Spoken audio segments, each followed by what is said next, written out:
3, and...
Yo!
Came from and knowing where I'm at today, the simple things in life that matters. Most time people take life for granted, but gratitude is a must.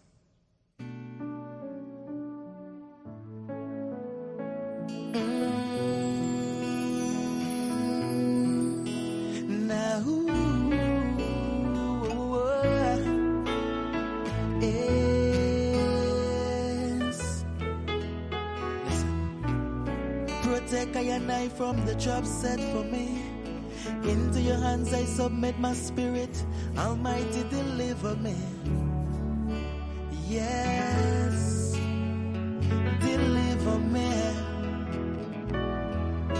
Cause despite the struggles and fight, I smile, everything is alright. I say thanks for life, Almighty God. Thanks for life.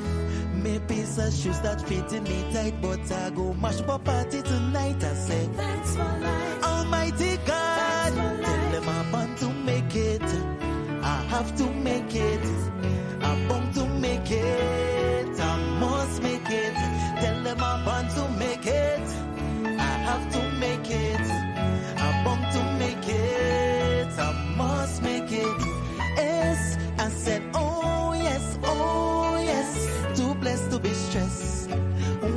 circle positive, then I man could care less. I said, oh yes, oh yes. Most I get the praise for guiding me through the darkest night and my shiny days. So when I rise up and start yawning, yes, I have to praise thee. I man have to praise thee for my friends and my family and my loved one who never left by my side. Yes, I have to praise thee, cause despite the struggles and fight, I smile, everything is alright. I say, thanks for life, Almighty God. Thanks for life.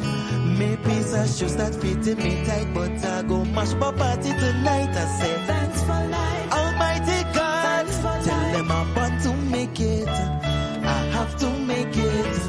I'm born to make it. I must make it. Tell them I'm born to make it. I have to make it. I'm born to make it. I must make it. Yes, I said, oh yes, oh yes. I'm so grateful, cause even though it's a travel walk, the kids have to go to school. I said, oh yes, oh yes. Happy and content.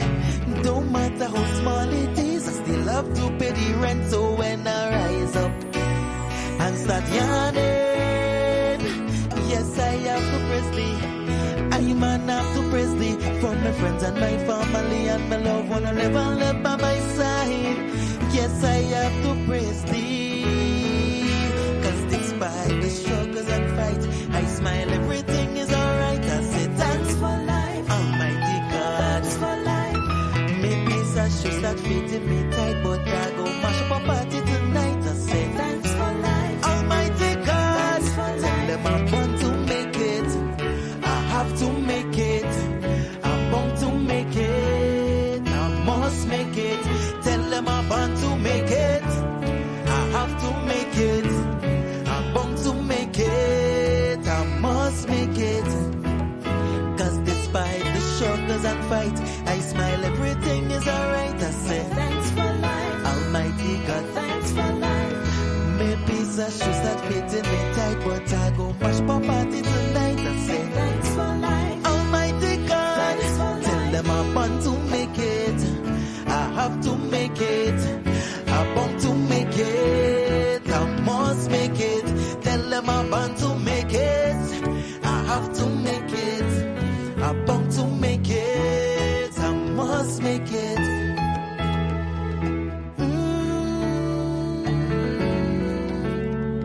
Yeah, yeah. Now,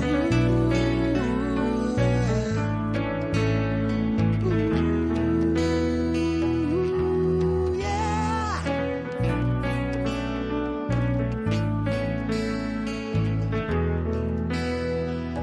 Gratitude is a must.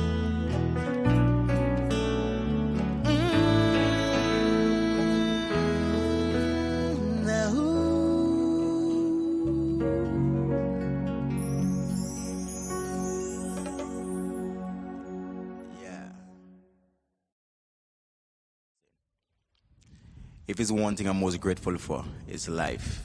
Knowing where I came from and knowing where I'm at today. The simple things in life that matters. Most time people take life for granted, but gratitude is a must.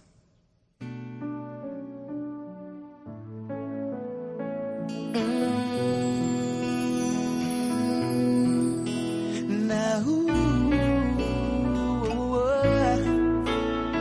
yes.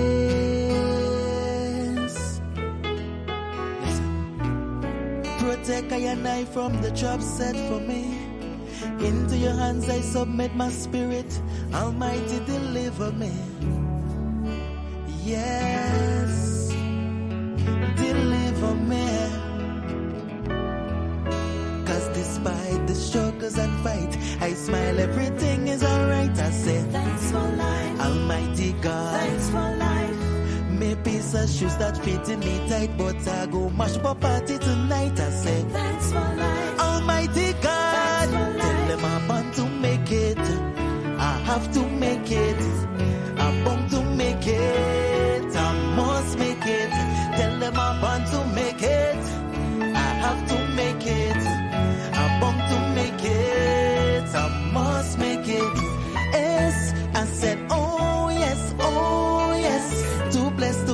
stress.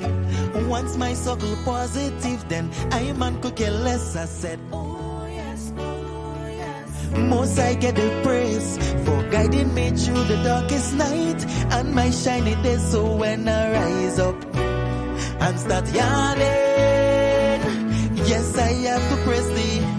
I man have to praise thee for my friends and my family and my loved one who never left by my side.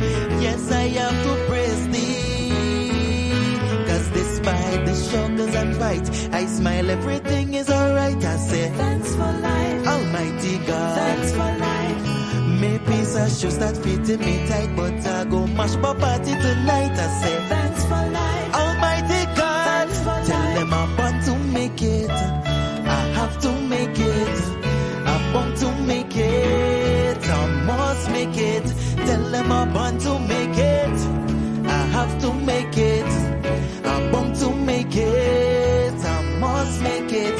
Yes, I said, oh yes, oh yes. I'm so grateful, cause even though it's a travel walk, the kids have to go to school. I said, oh yes, oh yes. Happy and content.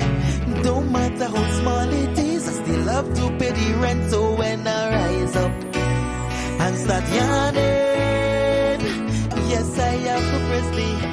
I man have to praise thee for my friends and my family and my loved one who never left by my side.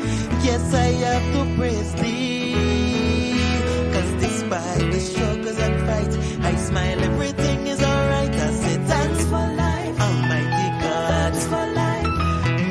I should start fitting me tight, but I go mash up a party tonight. I say thanks for life, Almighty God. Thanks for tell them I'm born to make it. I have to make it. I'm born to make it. I must make it. Tell them I'm born to make it. I have to make it. I'm born to make it. I must make it. Cause despite the struggles and fights, I smile, everything is alright. I say, thanks for life, Almighty God. Thanks for life. May peace and shoes that fitting me tight, but I go mash my party tonight. I say, thanks for life, Almighty God. Tell them I want to make it.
She has the quality of a queen.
It's not an easy road. It's not an easy road. I'm bound to make it. All you're bound to make it. Oh Lord, it's not an easy road. What a combination, boy. You head on tune. It's not an easy road. I'm bound to make it. Tell them I have to make it. Oh Lord, I'm bound to. How you mix that up? Bourgeois and what's Terror the Governor? So he's a Jamaican and a Grenadian mixing up the word. That tune bad. And then you see the master himself, they singing and getting on, boy. Here, that man ain't easy at all, you know. But I tell you, guys, thank you for being here with us again. You know how we do it. We talk raw talk with the arts, and you know we explore.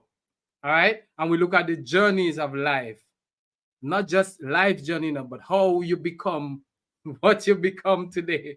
You understand? And the creative arts and the value. We're looking at that as well. But of course, we have somebody with me here today, this evening. I don't want to call name. When he comes on, he's going to tell us who he is. And wherever you are looking at this right now, we are glad to have you. And what you want to hear? Easy road or I bung to make it?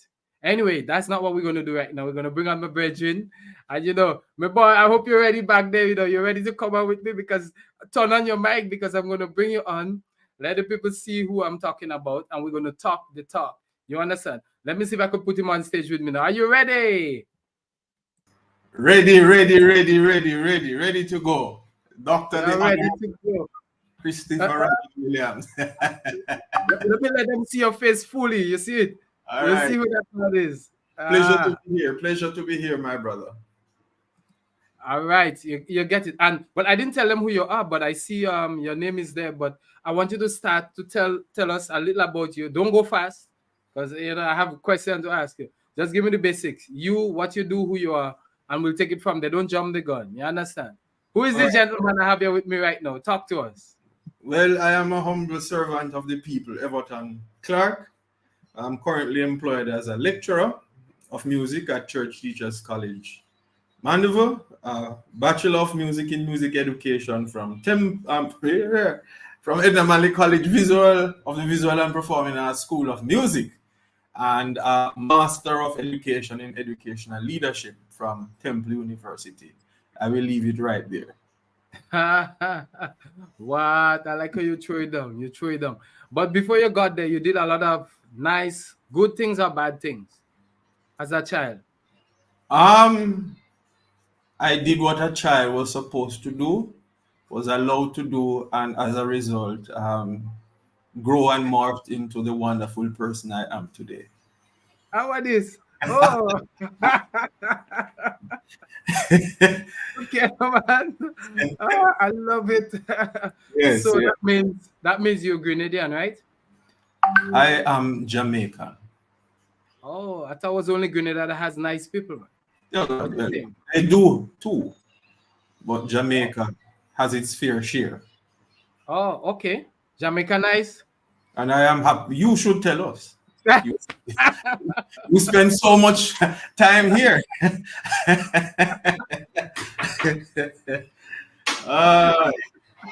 What you doing, me, man? Eh? You didn't want me to talk. I can't help it. I don't have my attorney didn't caution me, you know, so I tried to caution myself. You know what that means? I'm gonna have to bring you to Grenada to tell me how Grenada is. Look here now, work on it. You need to come to Grenada, so you can tell me how Grenada is. I'm looking forward. Oh, good, nice. All right, so let's go to the beginning. All right, so most of our guests when they come in here, we track where the artist is from, primary school. For those of you who in Jamaica, wherever you are, Grenada, you're going to learn something about Jamaica now. Was there a primary school you went to? Or you're so bright they just throw you in college? I'm let me put it this way. I, like most musicians, I guess God ordained. I started in church, and I started in church, as my grandmother would say, playing rhythms on the Bible while hymns or songs were sung at Bible study. So that is the earliest beginning of my musical journey. That continued into primary school. I would play around with the organ at church, even though many occasions I was asked not to touch it. I was thoroughly, you know, rushed because I wasn't properly trained to play the organ. Then went to high school. From that time, well, from about primary school, I was accompanying worship services. So usually we had an organist, and he would have to leave at a particular point in time during the worship, and so I'd have to usually play the last hymn. So that is how I would say I got my public debut of playing the instrument. A lot of sour notes because I was just, playing around. Most of the times I think I could only play in C major. I would kill the people. But I would be all around town listening to music, watching bands, and integrating myself. So I started in church, school, high school. I had a wonderful music facilitator, Mr. Conrad Scarlett, who allowed Hold me. on, man. Hold on. No, sir. You know why you jump in? You All show right. me like you're this nice, well-behaved child. Hold on, that's how me do it yourself. You're too well-behaved, man. Just too much. I was a well-behaved child. You're a well-behaved child. Yeah, Look man. here, man. So I understand that you were thrown out of class often in primary school. Well, not primary school. Well, not necessarily thrown out, but I was admonished for playing the organ at church because I wasn't trained. I didn't have a degree in music. It is a special instrument. How dare you touch it? So I also had the privilege because my grandmother was what you call the people's warden. A copy of the key for the church was at home. So I would take the key, open the church, and go in there and play the organ, fool around it, and learn the instrument. Yes, I was somewhat of a deviant, I will tell you, because I wasn't excited by learning, or maybe they were going too slow for my liking. So I would spend, especially in high school, I would spend a lot of time in the music room. Not that I was not learning the content of the other subjects, but I was so much drawn to music and what it had to offer me. So you're telling me you didn't like school in a nice way? I wouldn't say I didn't like school. I'm going to say that I was not normal. And so I would have learned better through the arts. Or if the arts were used in a more integrated form, maybe more could have been had from me. But I knew the content. I didn't like the formula and the system of how it was imparted. Oh, so you're saying the problem is the teacher? Well, I wouldn't say the problem was the teacher, the system, you see. We are talking about, I don't want to go too far, we're talking about STEM. But we have removed the A from STEM and from stream. And if we seek to, through policy and practice, to have a more integrated approach and to properly integrate the arts, I think we will be able to achieve more even where literacy and numeracy is concerned. I don't want to digress too much, so you better you ask me the right You're question. good, man. You're good. You know we free talk here. You're good. But I was just looking at you from the primary come up, because we wanted to get a touch of what happened. So Yeah, man, I was totally musical. I everything was music. Not that I couldn't do anything else, but I was just so engrossed, so in love. Music was just in my bone, 100%. And anything to do with that is what I would be involved in. So I was a part of the marching band of the community, playing for church, whatever it was, music. I was there. Oh, good. So how did you jump over to let's say the secondary school? Which was that? Which one was that? So I went to Mushet High School, which is high school associated with the denomination of which I am a member, which is the Anglican Church in Jamaica. Mushet is not necessarily considered one of those, you call it top class grammar schools or whatever, but it worked. Here I am today, a product, and a very proud product of the institution. And I am very happy for the mentorship and the guidance given and received, particularly through the music room and the music facilitator, Mr. Conrad Scarlett, and his wife, Mrs. Isha Scarlett. So the Jamaicans like to say tongue and country. Where was that? Country, tongue? How you class it? The high school was deep rural. It was in the middle of the cane field. So it was in the cane belt. Yeah. So we run away too. We would know when it's time for well, when we're cutting cane, crop time, you know, because there is smoke, the fire trucks, a lot of work going on. So yeah. Oh, good. And children in it? Yes. We never met, but yeah. So wait, let's recap. You remember Form 1, Form 2, Form 3? You remember these levels? I'm not even quite sure if I remember them, you know. I remember. Where give the most trouble? Which one? I think, you know, I gave the most trouble from 1 to 3. I settled down at the last half of Form 3 or grade 9, as we term it here.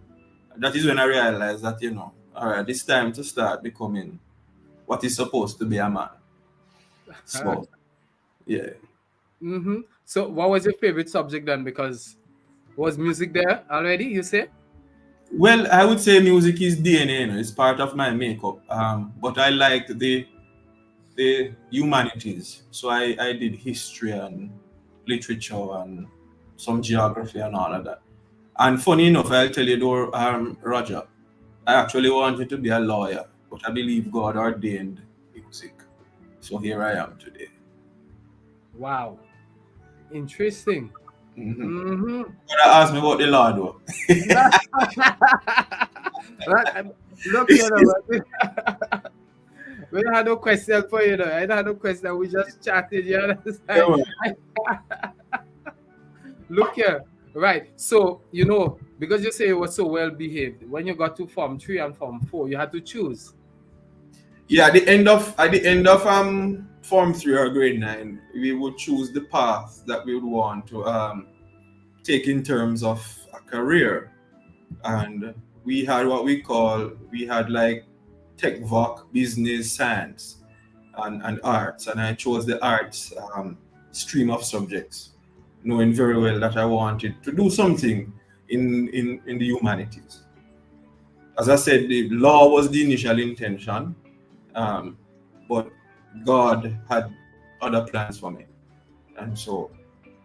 and so you're making magic now? Yes. Yeah, we'll get there just now. We'll get there just now.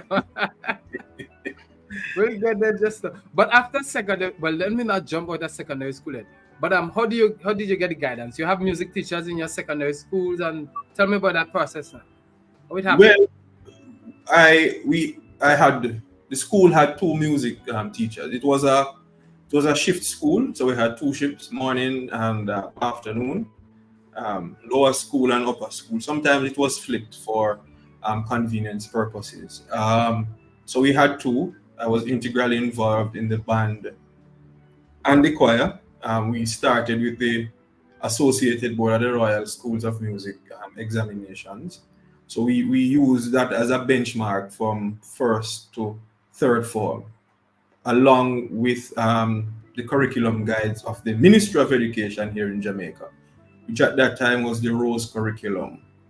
And at Form 10 or grade 10, Form 4 you would call it now, right? Or grade 10 here, we would start the CXE music curriculum. So I did CXE music. Oh, okay, but you hit the thing long time. Mm-hmm. And then from there, but hold on, before you finish that part, were you given chance like in school to play or to go out and yes. Tell me about that. So as I said, I was a part of the school's band. I was one of the keyboardists. Yeah, but was the band inside or outside? Well, when you say inside and outside, yes, we went You out. just play inside the school, you know, like in the school. We inside the school, so we accompanied all the devotional exercises, the Jamaica Day, the Heritage Day, that sort of stuff. And we entered competitions outside, which is the JCDC's, Jamaica Cultural Development Commission's Festival of the Arts, which incorporates all the art forms to include culinary. Don't know if you have anything like that in Grenada, but it's a concept that I'm sure will be worthwhile exploring. So we went to those festivals. I went up for solo singing as well as band, as a member of the band, and as part of the choir. So we're not limited or confined to the school campus, but we also had opportunities outside to perform. Oh, so secondary. What Yeah. mommy say? Music. What daddy say? What parents say? Music. Go on. Secondary. Don't jump beyond that. Music. Go Yeah, ahead. as I said, you see, you said what mommy said and what daddy said. The truth is, I believe I found myself in music. I believe I found a purpose. Also, I believe that there was an opportunity for growth, even cognitively, because because of music, I was able to stay out of trouble.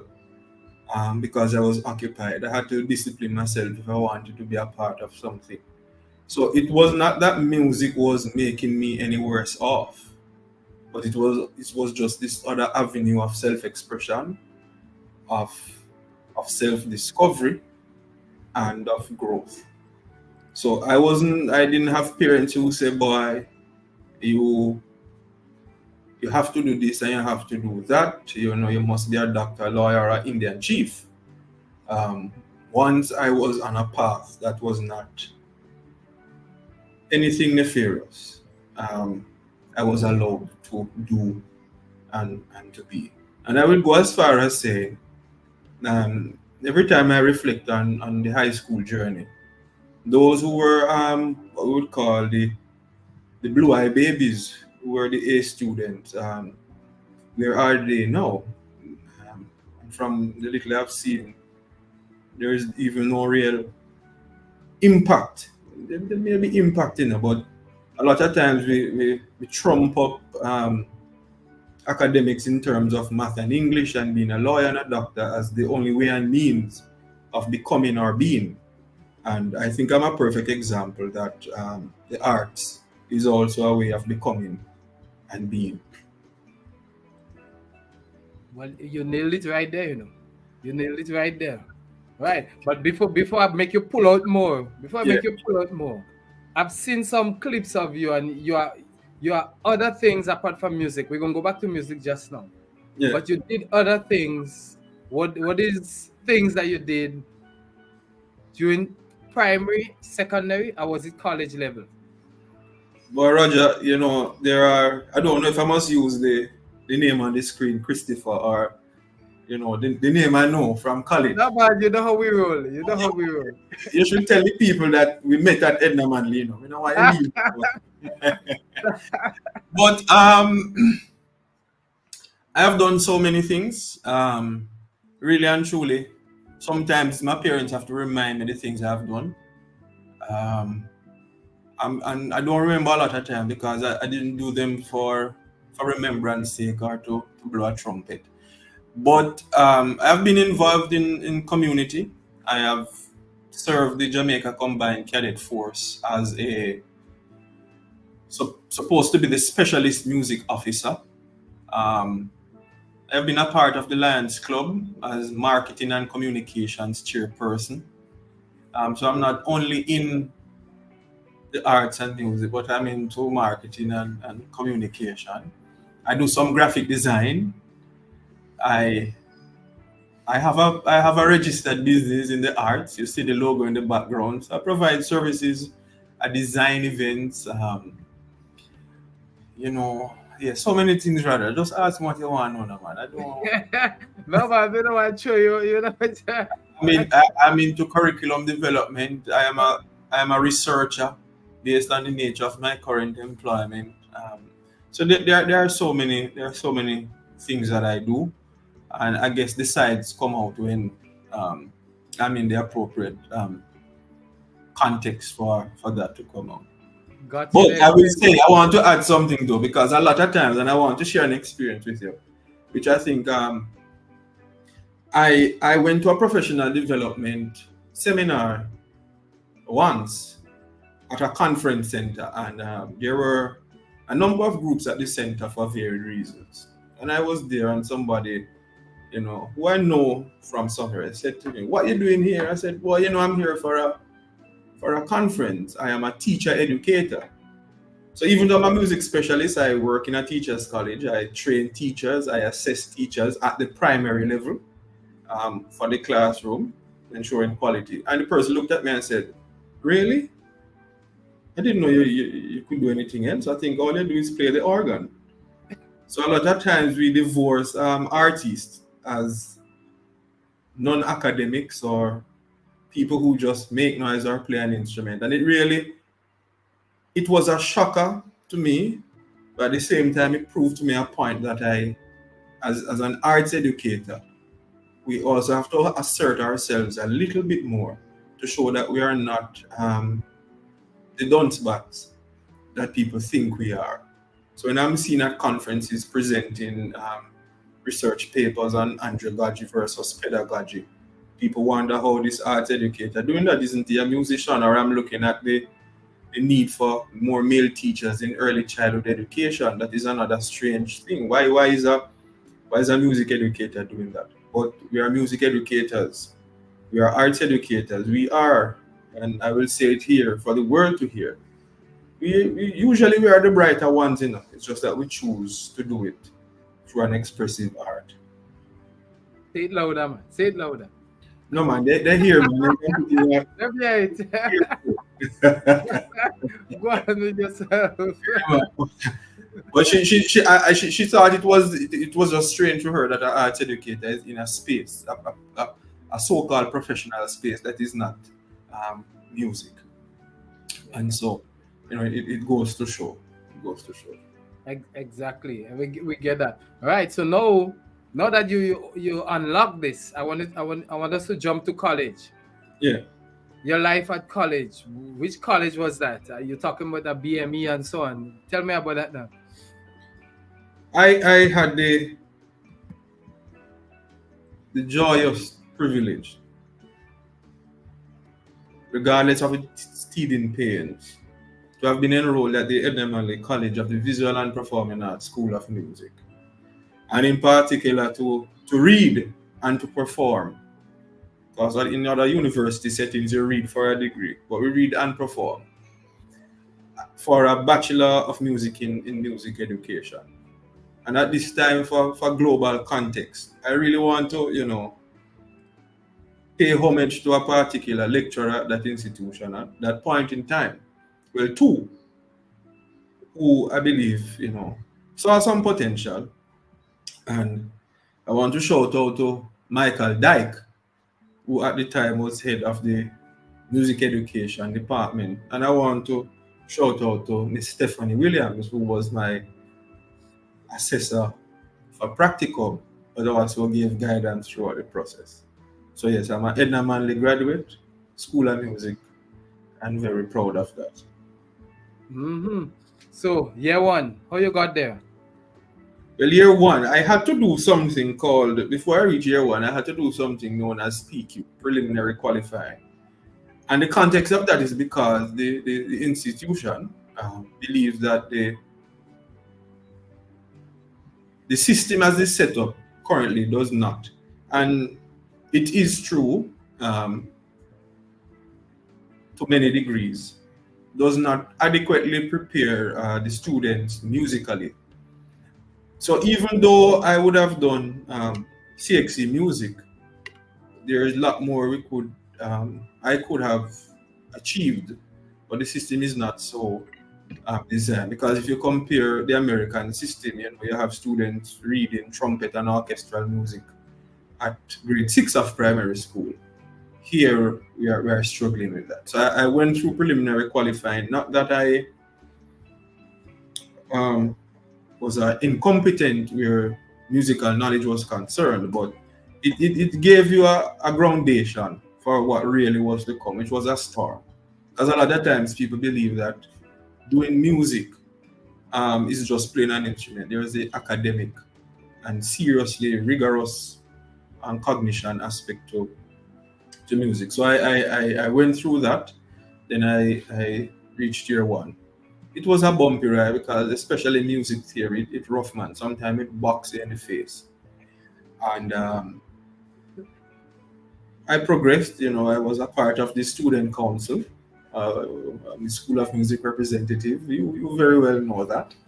And we were integrally involved in the life of the college in ways I will not mention here. But I went through that process. I was able to read music better than, I want to add an aspect, because I went there to study piano. And on the day of the audition, I changed my mind that I wanted to do voice. So I'm actually a trained vocalist and not a piano or organ student. I just happen to do more of that. But I'm actually a trained vocalist. I don't think I can sing, but that was my principal instrument. Mm-hmm. But we have not closed the door yet. We'll rewind a bit. But right, so year 1 is complete. What happened? Really complete, and I got to year 2, and crying, bawling. Wow. There were teething pains because, again, what I say to my students now at a teacher training institution, one of the appreciations I have for the arts and the way the program is designed at the Enamale College, in particular the School of Music, is that you are made a musician before you are made a music educator. And as I put it, you can't teach something that you are not, or you can't take people to a place that you have never been. So the first 2 years gave you that opportunity, right, to lay that foundation that would prepare you to be an effective pedagogue, which you would now work on in year 3 and 4. So you had to do things like music theory. The first year, music theory 1, 2, right? Listening and appraising, the ability to listen and distinguish between sounds and genres of music. You had to learn the steel pan, you had to learn drumming, you had to learn guitar, you had to do vocal skills, you have to do instrumental skills. And that was out of my scope because, I was never a part of an orchestra, but I had to take up an instrument for 2 semesters. But what this is doing is preparing you that when you go into the school, you are able, to some extent, you might have the aptitude to go beyond, but you have the groundwork to teach a wind band. You have the groundwork to work with a choir, or a pop band, or a guitar ensemble, or a drumming ensemble. So that foundation is laid. Oral and sight singing. Introduction to music education. So the first 2 years, there's no real distinction in terms of who studies popular music or music education. It's one groundation. And then you matriculate now to what you want to be, whether you want to focus on performance as your aspect or music education. But the program at the time, I don't know now, but I believe it is still so. You are prepared to be a musician first before you can be a pedagogue of music. Oh, there you go. You dive into it. Good. So when that chapter is closed, when that second year chapter is closed now, you're free to walk in third year. What's it like for those who are interested in following that path? Third year, you just sit down and wait for you to do your research? No, well, what you start doing now, so for example, if you're in the performance track, you start looking at maybe some jazz theory and writing for big band, and you spend more time on stage. For the music educator, you start looking deeper into psychology and methods, music methods and materials, concepts and theories of teaching and learning. And generally, and then concepts and theories of teaching music as a discipline, as a subject, whether discrete or otherwise. So when you reach third year, that is where the rigor now of you becoming a teacher or a performer. I want to say everybody at Edamali has to perform, whether you're a music ed major or a performance major, because that is how you own and develop your skill as an artist. Because you're an artist, you know. You're an artist 100%. Being a music educator, you're not devolved from being an artist. However, there are two different pathways of being an artist. So we have classroom artists, we have stage artists. But the classroom artist can still be a stage artist. However, there are some issues there where the performer being a music educator, there are some, you know, some issues might arise there because you don't have the theories and principles of teaching and understanding of your Piaget, your Vygotsky, right? Your Brunner. All of those things are important where you are in terms of psychosocial development, how you use that and the art, at what age you start singing. So that information, as you receive in music ed, would serve the performance people who sometimes end up in the classroom.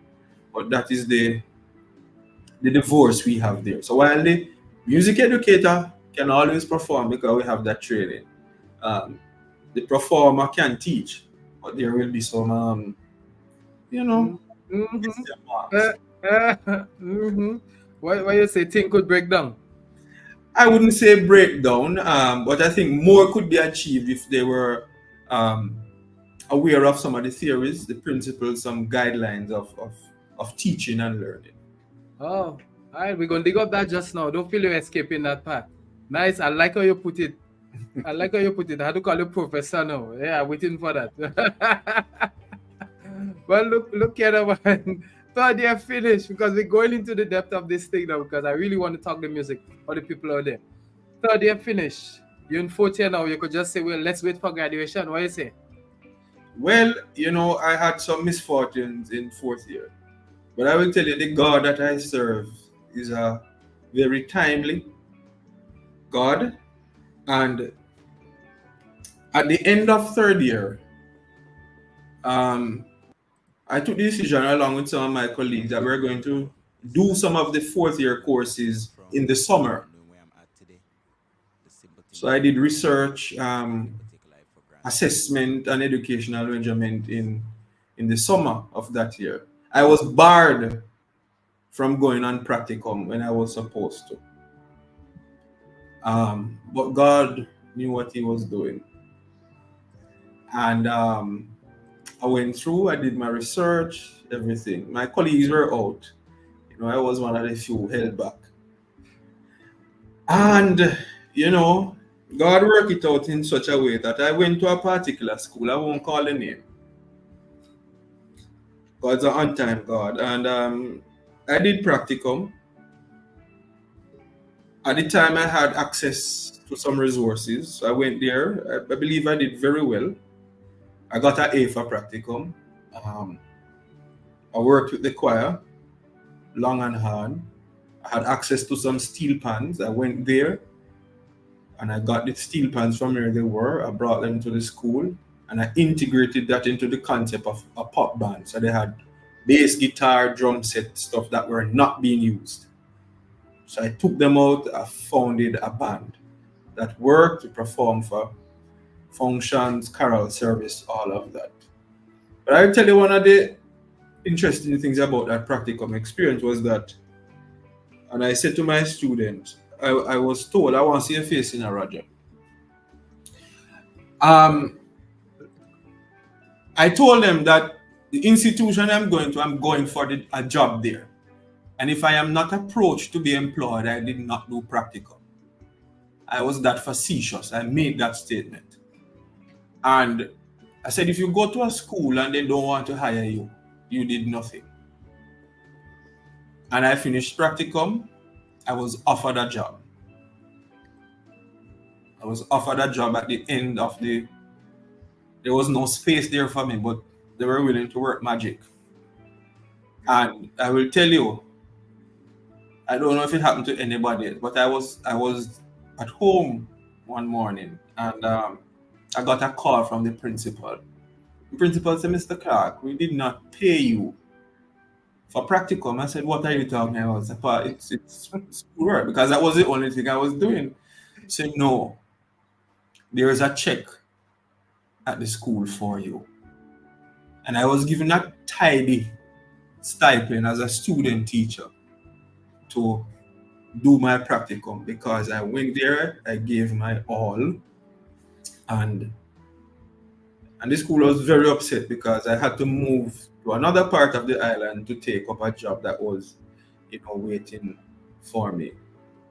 So I did my practicum, and here I am today. I was one semester late, but here I am today.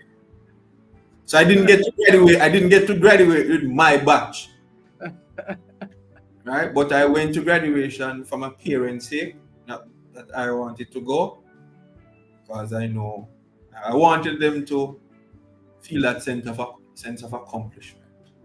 So I went to graduation, even though it was not with my year group. That was your year group. I don't remember. Anyway, moving right along. Moving right along. Moving right along. What was it that you get too much trouble? What happened, man? Yeah? Possibly, I was You an just leave us. You just leave us. Come in the picture now. What happened? I was an advocate for justice and mercy, and for the rights and dignity of the people. So I was never one to sit and allow certain things to just pass by. And I think one of the reasons why I was held back to I had to speak up on a particular matter concerning me. And so, but as they say, delay is not denial. And today, God be praised. That's all I will say where that is concerned. Yeah, man. I hear you. But you made some waves and magic with some top Caribbean artists right now, all St. Vincent and so on. Why you never talk about that? All you get on bad, all you, eh? Well, if you want, Roger, I tell you, you have to give me prompts, And as an educator, you know about schema. It is in this. So you have to trigger. I must say, I was blessed. I was blessed at Edna Manley. And while I was at Edna Manley, I founded my own choir. The Laudate Chorale, which was a choir of young Anglicans. And we made our impact all over the country. But I was particularly privileged to have a team. Now I tell you, I am the only non-big wig of that batch, because I used to the HD music and entertainment, as you see in the background, that was conceptualized while as a student at Edna Manley College, and I was providing artistic direction services, musical direction services. I was composing for special events. I was contractor for events. I was sending out musicians to perform all over the place. And I was lucky to work with a wonderful set. And I'm going to call him name now. I'm going to call him name. Right? Because all of them now are doing very well in their own right as artists. We talk about Hector Lewis, or who we know as Rude Percussionist. It's a pity you don't have some of those pictures to yeah, one of the baddest man, Hector. Jesus, yeah, one. Who was with Chronics, right? I was all up and down the place with him. He's a trained music educator. So as great as an artist as he is, we have Robert Malcolm, who is now the percussionist for Buju Banton. We have Craig Higgins, who is bass guitarist, I believe, for Kabaka Pyramid. Mm-hmm. We have Damian Elliott, who is, on another, no, not a music educator, still a music educator, because you can't take that out the board, but not working in that field now. We have Roel Miller, who is a music educator. I believe he's playing for Coffee now. And so we grew up together. I had them as a good team, and we moved around the island, making music, working with me and my choir. And I really, they're part of my building up as a person, as a music educator. They gave me an opportunity to hone my artistic direction skills, my composing skills, my management skills. And I can't leave out. So I deal with the locals, because there are more, yeah. But my Vincentian counterparts, right? And I believe one of them now have ambassador passport. I think he's now His Excellency. Not that one. You think it's one? I know one. Yeah, you're right, Darren Andrews, Yes. par excellence, and two panis. We have Rodney Small, who is making waves now in his country as I believe some policy person in the Ministry of Culture, and Rejean Baptiste. So I had the privilege of working with them. I had the privilege of working on their final year production, as production assistant, mapping also. Yeah. That part of the Edna Manley journey was classic, rewarding. I tell you now, even Roger, there is this app I using to manage things named Asana. And it was a guy on the screen who introduced me to the thing as a project production. So you see, and I know I never ever mentioned Roger, right? Roger was the protagonist, antagonist, the man who pushed the envelope, the man who demanded the excellence, and here we are today. And I will say I'm honored to be on this platform with Roger, making his own impact in Grenada.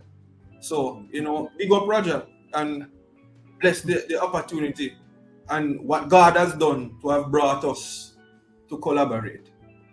Definitely, man. We did enough things, man. And I like how you put it, because we fought for students. You could give us some more details, man. Because Roger, you remember, look at them, man. Roger. Because you see, because of how you see the arts, and you know that because of us, a lot of things happen for the creative artists over there. So you know that. Yes, I'll be very guarded in my speech, because I refer to my students all the time. That when I was on student council, I remember I told you earlier that I wanted to be a lawyer. So I'm an advocate. But I served on the student council with my illustrious brother here.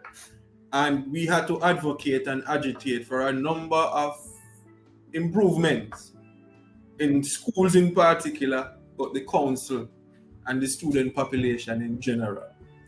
Some of them, if we look in archival footage from some media houses, the Gleaner. We give God thanks that we are here today. We give God thanks that we are here today.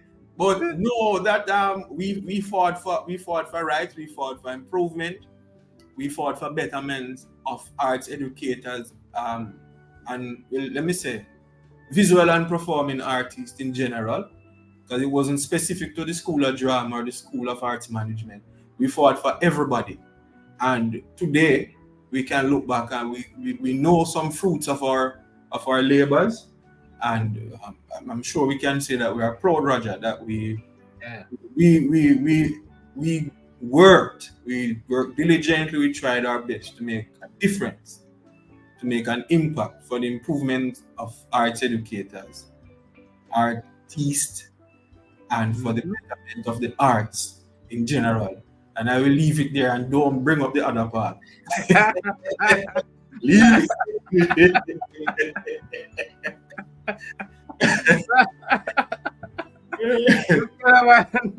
I have nothing more to say. Now. Look, there are some things that we can't say on here. No. Yeah. We fought for music. We fought for the arts. We could say that at air. No, sir. You leave it here. But the journey, no, holistically looking at the journey, because as you say, you touch everything. We look at the arts as a performer and arts management and everything. You were capturing all of that because you were a businessman while you were in school.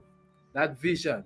You see, because we're not just talking for the persons who are going to listen to this, but those who are thinking of 2, 3 years from now, what they're going to do. And most people say, why are you going in the arts? Well, that don't make sense. You understand? So you finish with a degree, and that don't make sense. No, but I want to go back a little bit, Roger, because Go on, man. a lot of people thought, well, I am unconventional. I push the envelope strategically, and I saw I'm a visionary. Let me just put that out there plain and straight. And there were many scopes, because even at Edna Manley, I don't want calling him too much. I get a whole heap of airtime, they should pay me for this.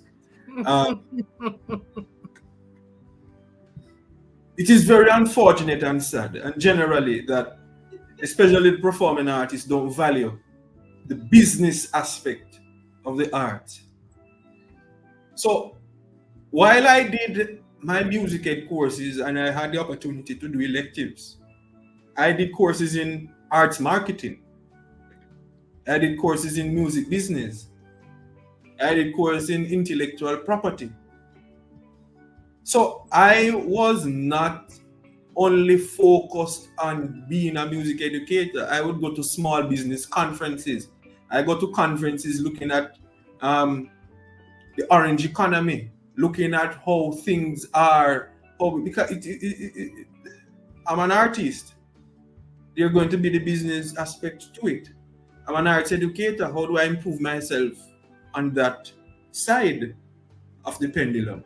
So I did not lock myself in a box to say, boy, I am a music educator in training. I'm going to only do this. No, I did music business. And so I could have guided some of my colleagues. Hey, why are you making this deal? Why don't do it this way? Where's your receipt? Where's your business plan? So I've been doing all of those things when I was in college. I wasn't a business student. But I just had the need, the inclination to be aware. Let me tell you, Roger, it's about 3 masters I start already. I just love to learn. Plus 1 doctoral program. I love to learn. I want information, because if it can help me to develop who I am as an individual, the arts as a product, the arts as a vehicle, then I am all for that. So if it is going to improve me as an individual and my contribution to the arts, I'm going to dive head in with that. So you can go back to the question, which I remember what you did ask, but go back right back to it. Definitely, no, sir. Definitely, because we are looking at the value, and you touched it by going back there. The value, because most people would bash it, and you kind of look at it from that angle. Yeah. The value, Roger. Let me add to that. There's this, and I shared it with some students in a lecture, because I'm lecturing a course now called citizenship. And that course looked at how people are supposed to work in organized and civilized society, democracy and all of that. And it is sad how many people don't know. And there is another school in Trelawney known as the William Lib High School. And I believe I have the motto right. The motto says, ignorance enslaves, knowledge liberates.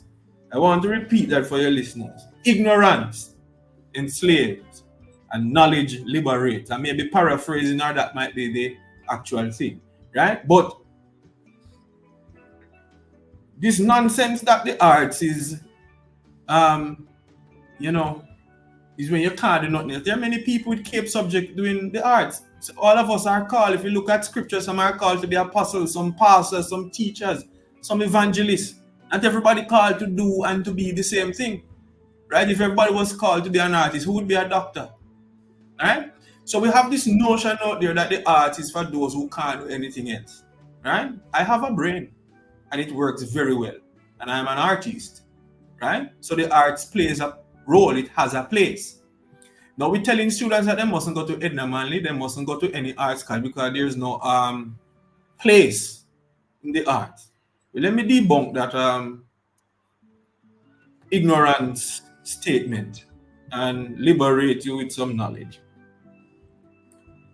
While I was at Edna Manley, I was working full-time job as director of music at about 2 churches. So I could tell my parents, hey, pay only the school fee. I have all the rest of the money for the semester. Right? So I was making money as a musician. Right? And I was writing music, I would get a little change for that. But the arts, so I was making money. And one of the things when we look at the arts, you don't look at the arts as holistic. We look at it as, it is just being on stage or performing. Because as a trained artist, I'm a stage manager, right? I can be a set designer. Go on. The movies that you watch, you need set design, you need audio engineers, you need audio visual engineer. There are so many aspects and facets to the art. Carnival, you need costume designers, you need people to work in logistics, right? There are so many aspects to the art. So when you function in the arts, right, you're not limited to. If you choose to, that is your choosing, but you're not limited to, right? So I am multifaceted. I will tell anybody that, and it's because of the art. And there are aspects to the arts that a lot of us don't look at all the time.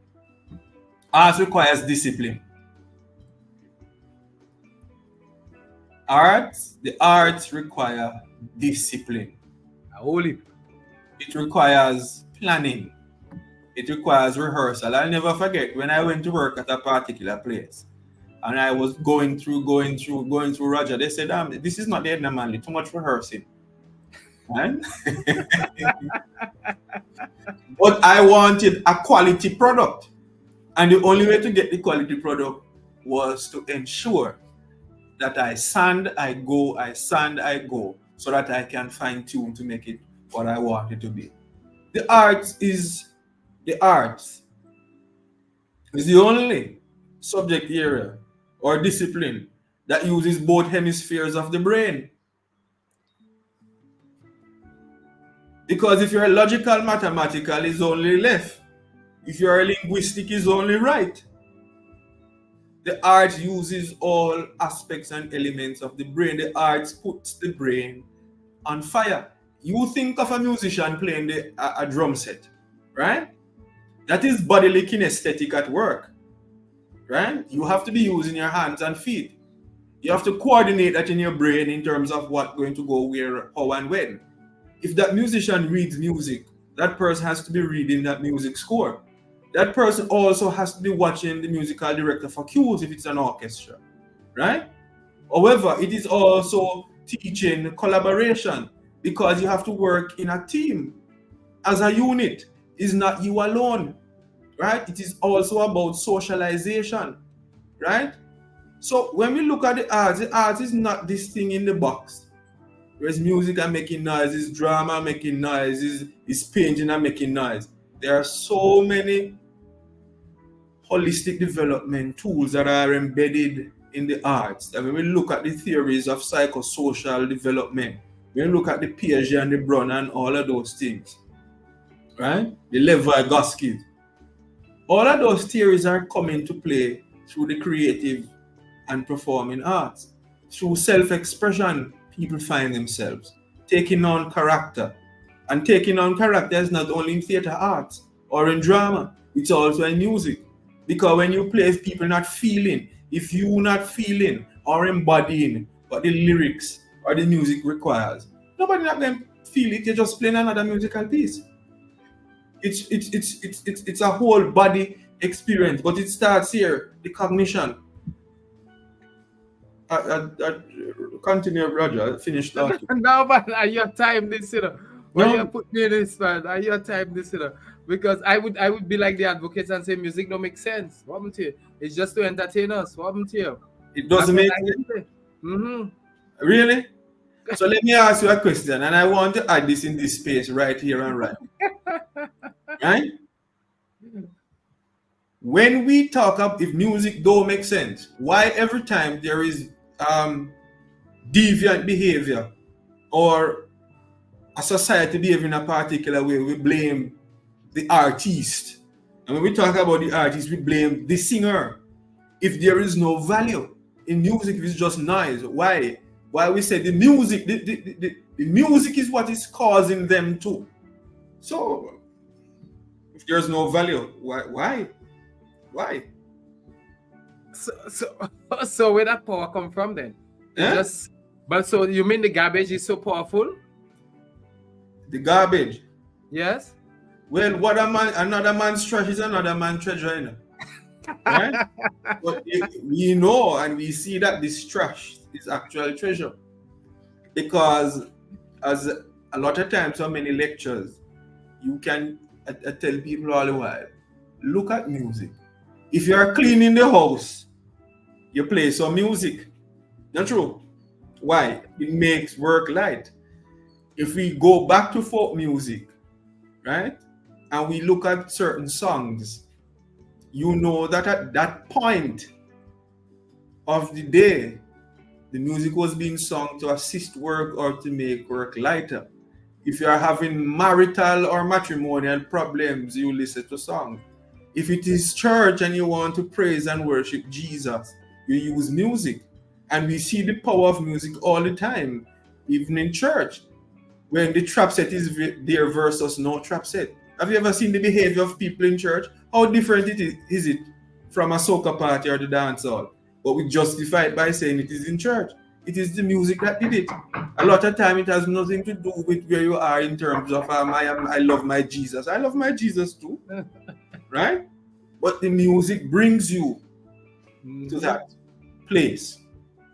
So the garbage, as some like to put it, has a lot of power. It changes, we use it for emotion. When we talk about special education, we use music to calm people, right? Depression, forms of trauma, right? So music is not, yes, it is a subject because it's very academic on one extreme, and on another extreme, it is a tool for social transformation. And I want to put this in this place right here and right now. Many of what the artists are singing, the youth them are do. When are you going to translate that to teach mathematics and language, for which we have a great numbers problem in terms of achieving rates of 90%, etc.? When we're going to incorporate the music, we talk all the time about music, but we're going to use it as a driver for the curriculum. We have the bus, there's no wheel, there's no shocks, right? But we see the power of music every day in how it influences society, in how it causes us to think, causes us to behave, but yet we have not truly acknowledged its power in terms of what it can do where education and educational transformation is concerned.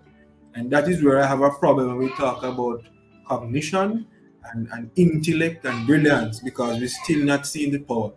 We believe every time we do. Roger, next question. Look here, man. I know you get hot day though. Look here.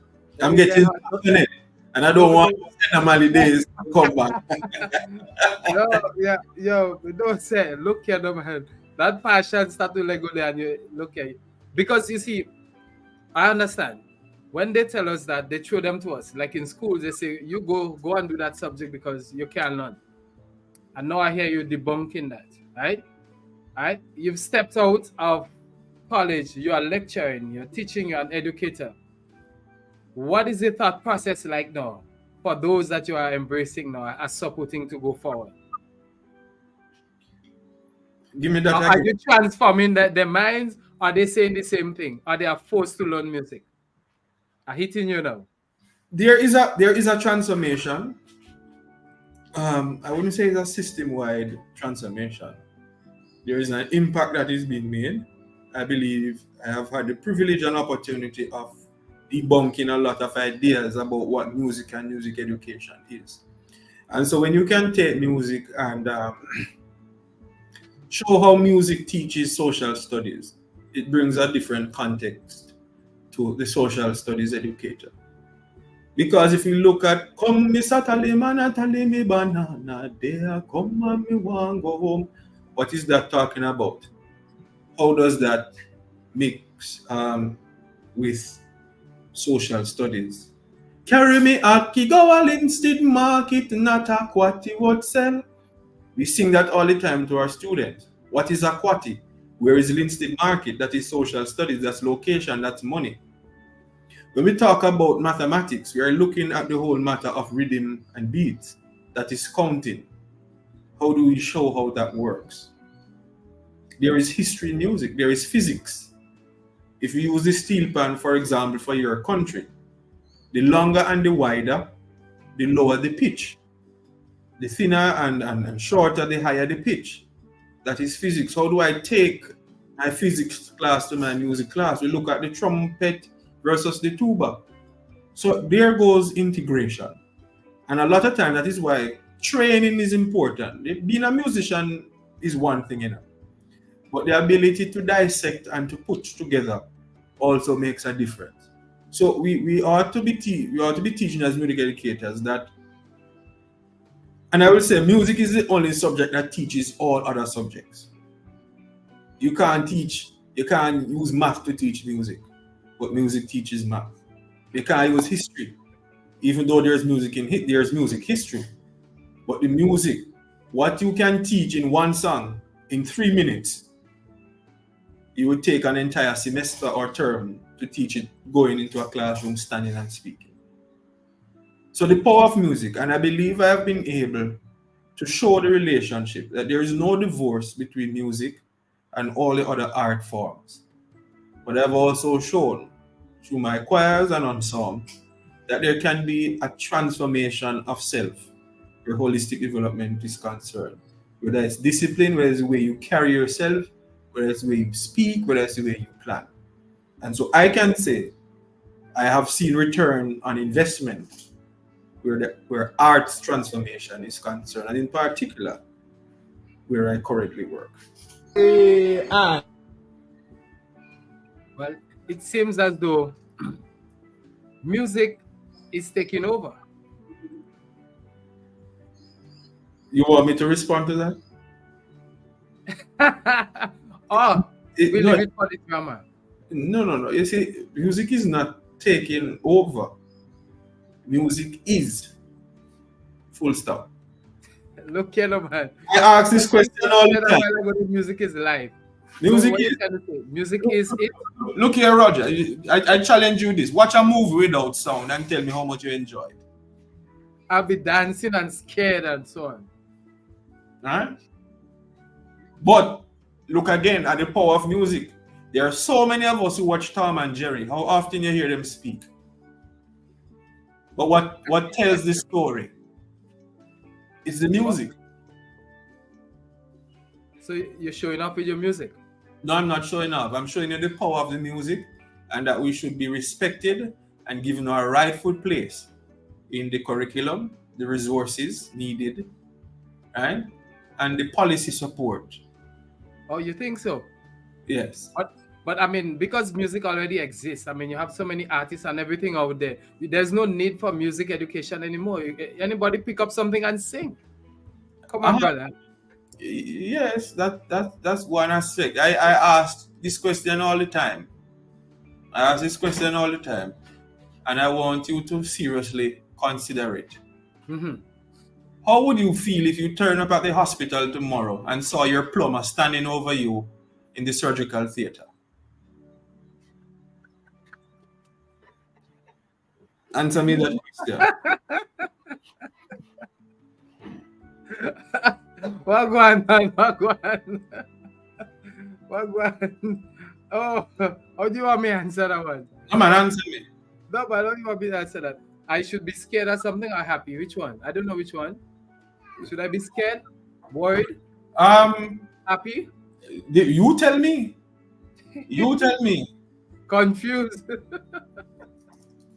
You tell me. But I just told him.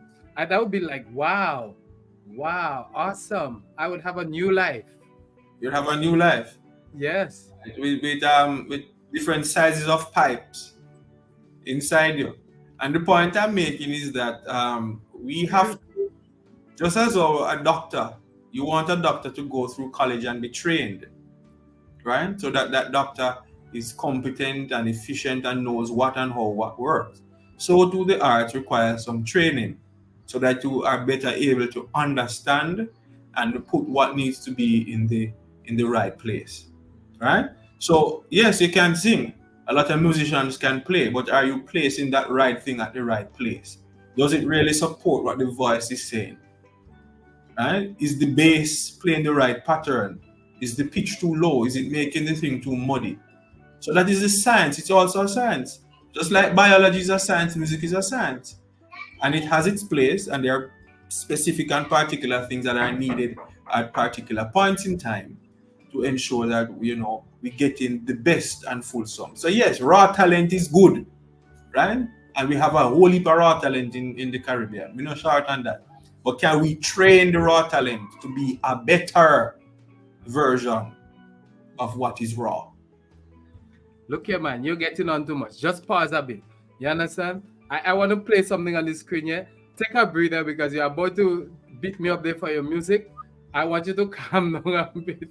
You're bad for your music. I ain't gonna say nothing more, but I have passion. You're bad. The passion. Okay.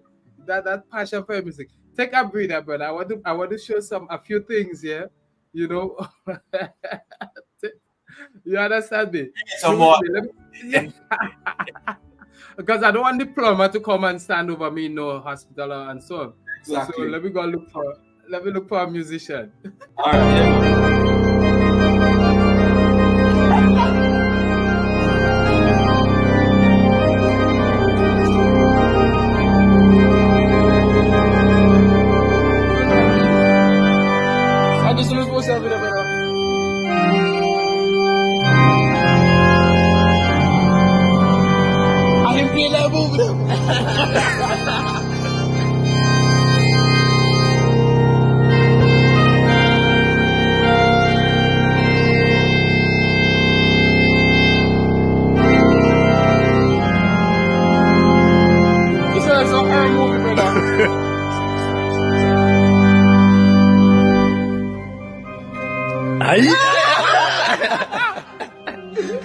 Yo!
No, I. La la la la la la la. I should have been a musician, boy. La la la la la. Come back with me, brother, right here. La I'm la here, la I'm here, la I'm la. here, I'm here, I'm here. And then, well, I mean, I have to give you credit. I'm not a musician, so I've never done anything musically. So, I mean, I understand your passion, but la la la la la. You had to teach us something. La la la. So, is that making a mockery of music? Huh? Am I making mockery of music here? What, la la la? Yeah. No, maybe that's way of your way of expressing pain. It's a form of expression. Oh, so anything could be music then? Within context, yes. Oh. So as I said earlier, you don't just fling something somewhere and say, yeah, it must fit something. What story is it telling? Right? Grenadian expressions are different from Jamaican expression. You know, their la la la la la might be a tribal call or a disrespect, but in Jamaica it might be a form of saying I am happy. So, you know, I said Jah give I strength, la la la la la, I am happy. If it's within context, then why not? Okay, I got you, boss. I got you. But music in schools, back to you now. So I'm ready to dialogue with you. Music in schools. Do you see a positive impact? And I'm talking frankly here now. Yes, yes, yes. But more. Disturbing impact. Sorry. You want to disturb the other subject area so we don't have space for music. Take it out. What is it? We pack up with? Take it out. You bring in music to disturb the other subject areas. That's what it is. Well, I was told once that I was asked to stop teaching a class once because I'm making too much noise. But you know, I left that right there and continued because there is space for all. What we lack is that the art in particular and music. Well, the art in general and music in particular requires funding and resources. And money is usually pumped into other areas that I believe are thought of as the areas where you will get the most return on investment. Or now we're talking about we're creating people for whatever workforce, so we're pushing STEM, right? And not STEAM. And so a lot of times resources go. But if we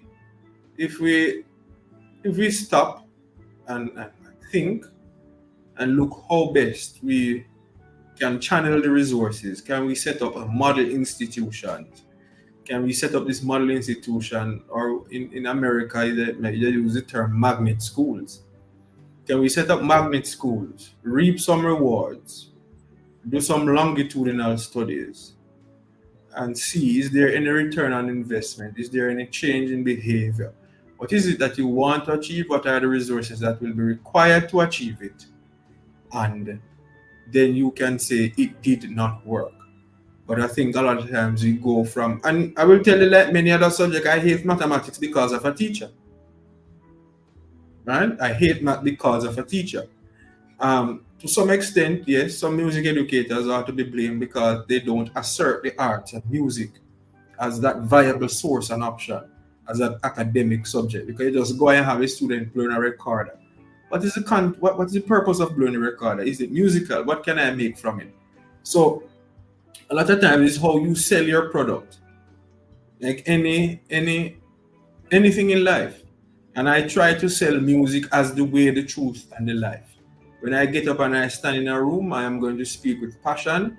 I am going to give you anecdotal examples of it working. I'm going to show you, and you play some of my things. Yes, I will come with that evidence. And I will tell you, for example, at the college I found in 2015. I got up out of my sleep, you see, and the Lord gave me this thing named Grooving in the Park. It's funny, I never find any of those. But this event was born out of the need to, at the time, provide an avenue for my band to showcase their talent. These were all students, they were not music students. And I founded this event, brought it in the town center of the parish in which I now reside. And when I just came, they said, what is this? We can't put the funding there. That's too much money. And I said, look here, I have a vision and I am going forward. So if it is one speaker box and we plug in the bass to play the line and then plug in the keyboard to play something, I'm going to show you. Now it is one of the most talked about events. People looking forward to it, right? So I showed the arts at work, the possibilities of it at work. So when you come, you can't say at Church Teachers College, you are not seeing the art at work. I have demonstrated why I need the funding, the possibilities of funding these programs. So we need an overall in terms of, I find, unfortunately, I'm supposed to be promoting the art, but we have to talk about pros and cons.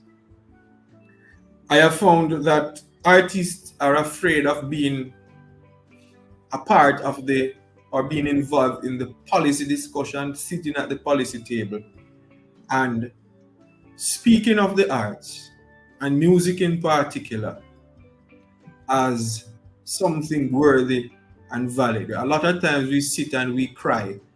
There is no resource. There's no resource. Are you a part of an organization or institution that would advocate for resources? What do you have to show that this works? And so if we get a little bit more involved in policy, I think we'll reach a far place. Because I've seen where the lack of involvement from arts educators have placed us in a predicament at the policy and discussion table.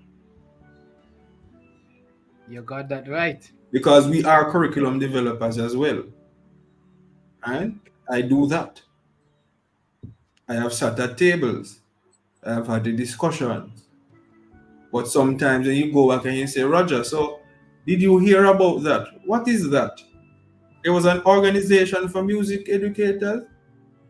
Oh, yes, and you cost the system. No, man, be a part of the conversation. Be a part of the directing of policy. Wiggle your way through the door and get the conversation, because you need to be heard. You need to show.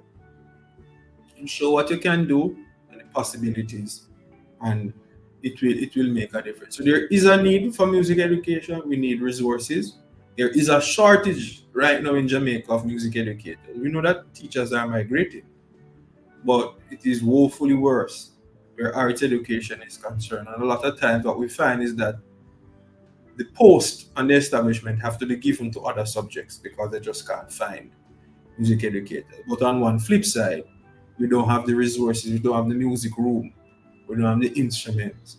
And then when you walk to the auditorium to do a class with a drum set to walk back with it, you're going to get complaints that there's too much noise. So there needs to be policy and budgetary support for the arts to work and to have its true effect as it can on the system. So wait now, man. You talking that you have me here one night. The Caribbean take the arts as joke then. The Caribbean? That sounds like a mutual issue. A regional issue. What comparing the Caribbean with the countries that they look up to? And I don't want to call the names, but is the Caribbean taking the arts as a joke or just talking the arts? I wouldn't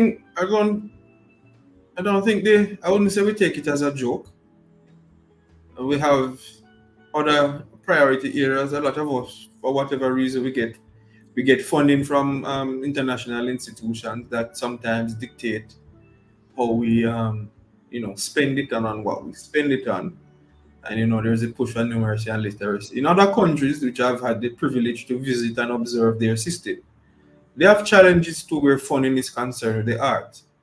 But their trash may be our treasure, but there is still a lot or a need for more.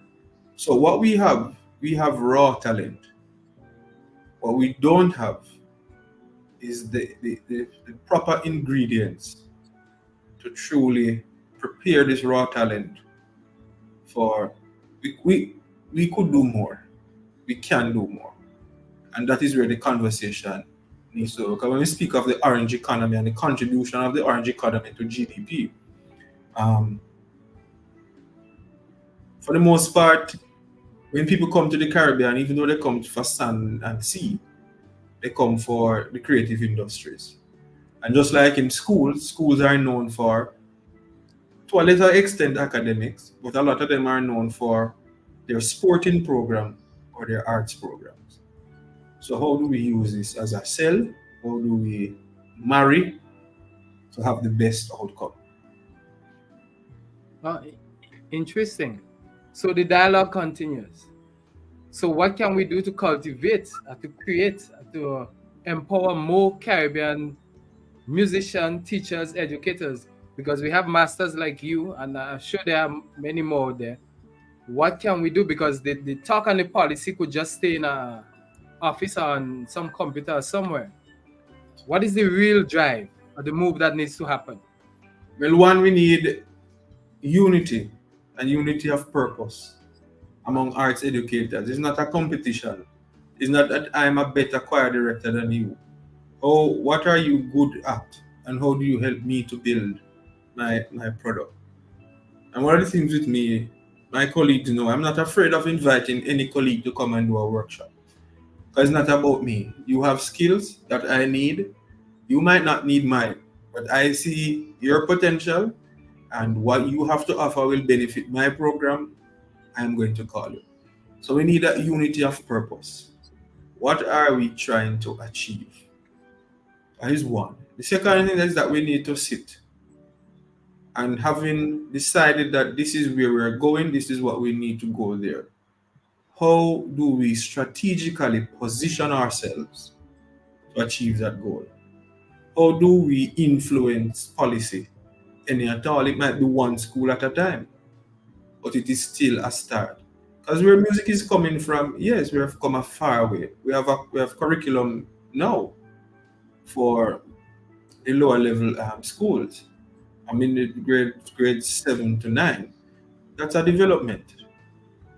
How do we build it out better? That's another conversation.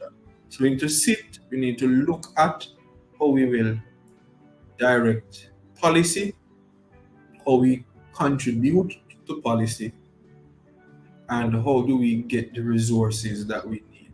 And one of the things I must, the Chase Fund, the fund for, what does C stand for again? Right? Arts, health, education, has played a role in assisting with schools and organizations to have the arts as a, whether through provision of instruments or building of classrooms, etc. They have assisted in that. So there are some mechanisms. Like everything else, we need, everybody else wants more, but the arts need a little bit more to reach that place. For example, we have theater arts. Do we even have a $100 US set of lighting, a $30 lighting board? Because lighting plays an important role for different scenes. So if we can, even if it's temporarily to set up a space, or so the resources is one. And once we can get that, then I think we would be at in a better place. And the other element and aspect is that we can do some more where the training of specialists in these areas is concerned. And yes, well, you can act good. Yeah, that is one part. We can sing good. That is one part. but the training to train others is also an important part. So we have scholarships now going like crazy for special education, for math, and for sciences. Can we have some arts scholarship, 5 arts scholarships? But put a caveat. You must know as part of it, show how mathematics and music works, because it's not divorced, right? So if there's an overall policy that says, all right, this is what we want to achieve, this is what we want the arts to assist in achieving that, right? How do we collaborate across disciplines to achieve that? Then we'll be in a better place. Interesting. A while ago, somebody said music is life. Now I'm seeing some. You see what's on the screen there? Yes.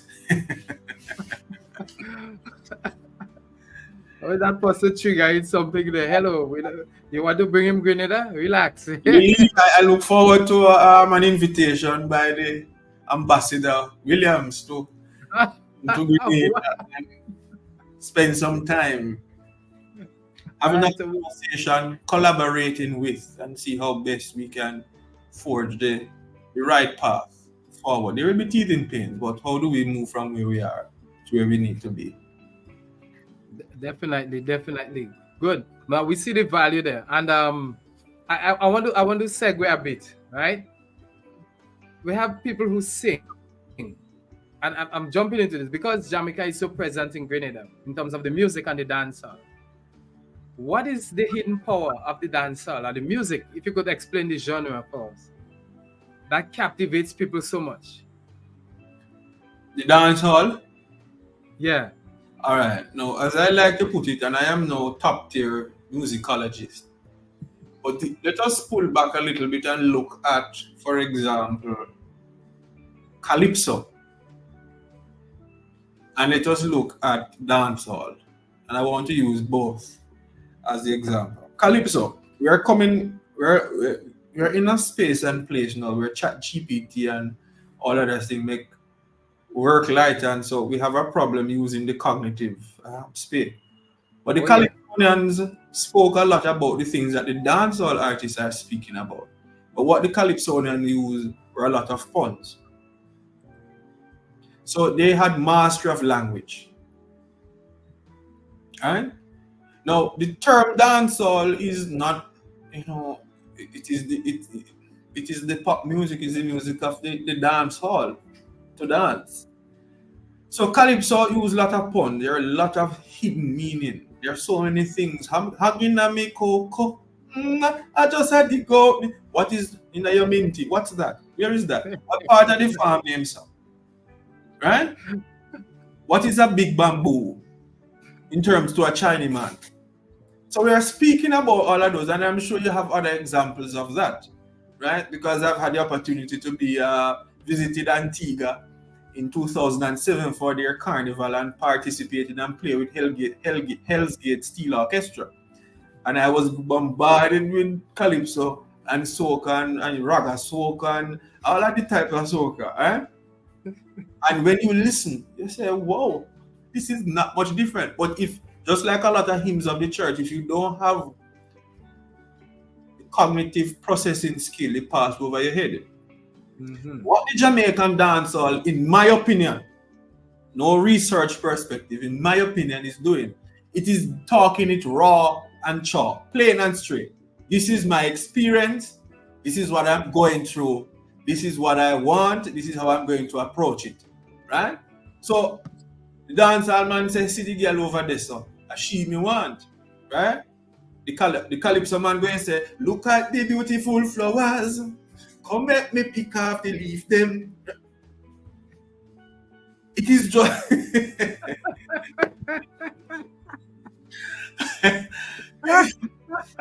is just perspective. So dancehall music is an expression of the people, but we must also be aware of where it is the birth of the genre and why it is what it is. Let us not say, boy, wait, no man. Get the context, and then we'll be in a better place. So then I want to throw this one. Why is it that the cultural expression is often rejected by the people who live within that society? Look at this, some of the calypso and the soca is rejected by the people within that society. Even some form of the dancehall is rejected by the people within the same culture and society. I believe it goes back to the vestiges of the colonial past in our heads, and we are still holding on to the glory of that day, and that is because we have not accepted who we are as a people. Though we have an identity, we are still trying to identify who we are. And so, yes, there are many things that we do in church now that was considered rogue and ungodly, but over time it became accepted as the way, the truth, and the life. And so we need to come to a space to say, this is what we are. Yes, I don't agree with all aspects of dancehall and how it is done. It's still who we are as a people. But how do we move from that place? Right? It's scaffolding, the schema, where we are and where I want you to be. So how do I transform and make that 360 degree turn? So it is being rejected because, yes, we don't know what we really want as a people. We're independent, but who are we? Right? And I think that is where we're having the challenge and the clash between dancehall. Because there's an argument here in Jamaica. You go uptown, you do soca, you go downtown, you do dancehall. What's the difference between the actions? You understand? It's just, I guess it's a one for this and one for that. But I think we're still fighting in our head. And as I believe Marcus said, that people without a knowledge of its past is like a tree without roots. And so. What a thing that. What it. But look at it here. I want to throw this up because I know we have some musicians, they're listening and they're watching. And when we compose, we're creating a piece of music, right? You often hear guys who don't read music or don't, they can't read and write music, but they're talking about, I prefer the minor boy, I prefer the major boy. You understand? So if we are to help, we're going to do another session because I realize you're the master there. But for those who are listening here, why should we do minor and majors? Again, it boils down to what you want to achieve with the tone, the feel, the story you're trying to tell. Major gives a different tone, minor gives a different tone and a different feel. What am I saying at that particular point in time? Where am I moving from and where am I going to? A lot of times also for musicians who are not trained and who have good ears, yes, they can hear it, right? But a lot of times understanding the science assists better with placing it. And just like many other things, which a lot of times we teach music and some other things, is that we have we teach theory, but we don't teach application of theory. And our greatest musicians, they have the application and could have been better assisted with the theory and both working together to make better. Right? So minor plays a role, major plays a role, augmented plays a role, diminished plays a role. Where, how, and when is the other question. Because it's a feel, it's a vibe. You see, you have some people, them know music, them can read it and them know it on paper. But when it comes to practice it, you feel as though you're trying to make a stone dance. Because there's no, you understand me? You want the theoretical knowledge, but you also want the feel. It's a vibration. You remember talk about a vibration? It's a vibration. Music is not only about the notes on the paper, but that is also necessary. It plays a part. Because I can go in a rehearsal and I can spend all day trying to teach you the bass part, other than I write it on a sheet of paper, and you go there and we play. That take out 130 minutes out of the rehearsal. We achieve more. So there is a place, there's a time and a place. And there's place for theory, there's place for not knowing theory, but there is place to know both of them. And it's necessary to know both of them. Oh, interesting.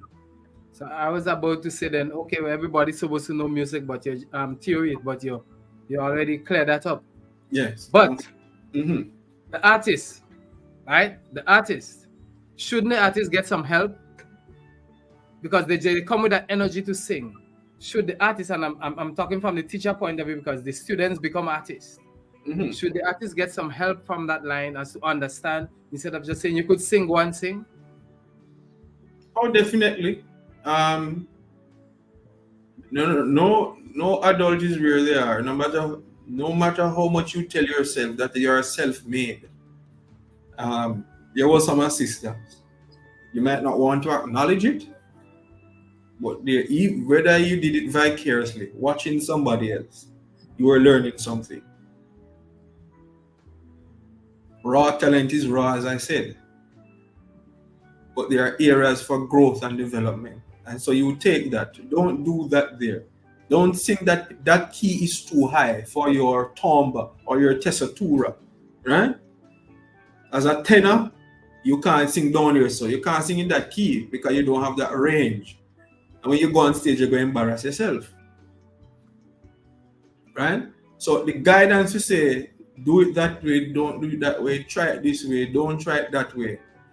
All right, you're going to bend, you're going to use your chest voice rather than your diaphragmatic voice. All of those things make a difference depending on what you're singing. A jazz singer don't sing the same way as a pop singer sings, right? But you need the classical techniques to assist you with achieving some of the jazz things that you want to achieve. So nothing is divorced. I tell you, everything is related. It is how, when, and why. Amen. I say amen to that one, boy. Wow. Look here now. Good. So I've gotten the juice here, and flipping it back to the education aspect of it. We wanted to have the master's level in the Caribbean for music. Is that a dream possible? It's in my master's degree. No, taking music to a master's level in the colleges in the Caribbean. Is that a dream possible? It is a dream, possibly. It's right there. A lot of times it's just the will. Oh, so that's what's killing us then. We don't have will in the Caribbean. That's what you're saying. Okay. We have will, but again, I would say some have cautious willing. So why is it that everything has to go to England or wherever else, the States, wherever? Why do we always have to go out there? Why is it that after all these years, the Caribbean can't build its own? We are suffering from the same thing that you asked earlier, mentality. We are not proud and confident in ourselves as a people, and I think part of it also is a I'm going to call it a suppression mentality, that we don't want to, because I will no longer be the. So that is the Everton Clarke opinion. We might not. There's no empirical data to prove that, but I believe it is only a will away. I am currently aware of a situation that could be way better, but it is what it is, and until we get there, then let us continue to pray and work incrementally to achieve it. Somebody's feeling the mentality here now. Is that Lillian? I see you throw a question at Everton here, he will answer it. But the fact too, Roger, we believe that it goes back to some schools are better than some. Mm-hmm. Don't go to Europe or North America, you didn't study well, etc. And if we look at even the growth and development of Jamaican music, many of these people did not have music degrees, but their music live on profoundly. And so I think we need to reach that space where we say, yes, we are capable as a people of doing this. There are processes, yes, and procedures that will need to be followed for accreditation purposes, etc. But it is not far. Uh-huh. It is not far. It is not impossible. I get you. You're saying something you don't want to say. Or you're saying something I just designed a program. Yeah, I know. And if I can do it, imagine if 10 of us sit at the table to build out something. I don't want to say much more. There you go. Well, we have something in common there to mention, but I notice you don't want to let it go to just as I'm doing, because I have just designed a bachelor's and a master's program, but I'm throwing that at you because I know you're ahead of the game as well. But I'm fine. Yeah, don't look here. Don't go on with me so man. You have the musicians out there who are hungry. Okay, so there are Caribbean persons who would want to do a diploma certificate or let's say a bachelor's, but it's too expensive to travel, brother. Masters like you in the Caribbean, what can you do to help the Caribbean brothers and sisters?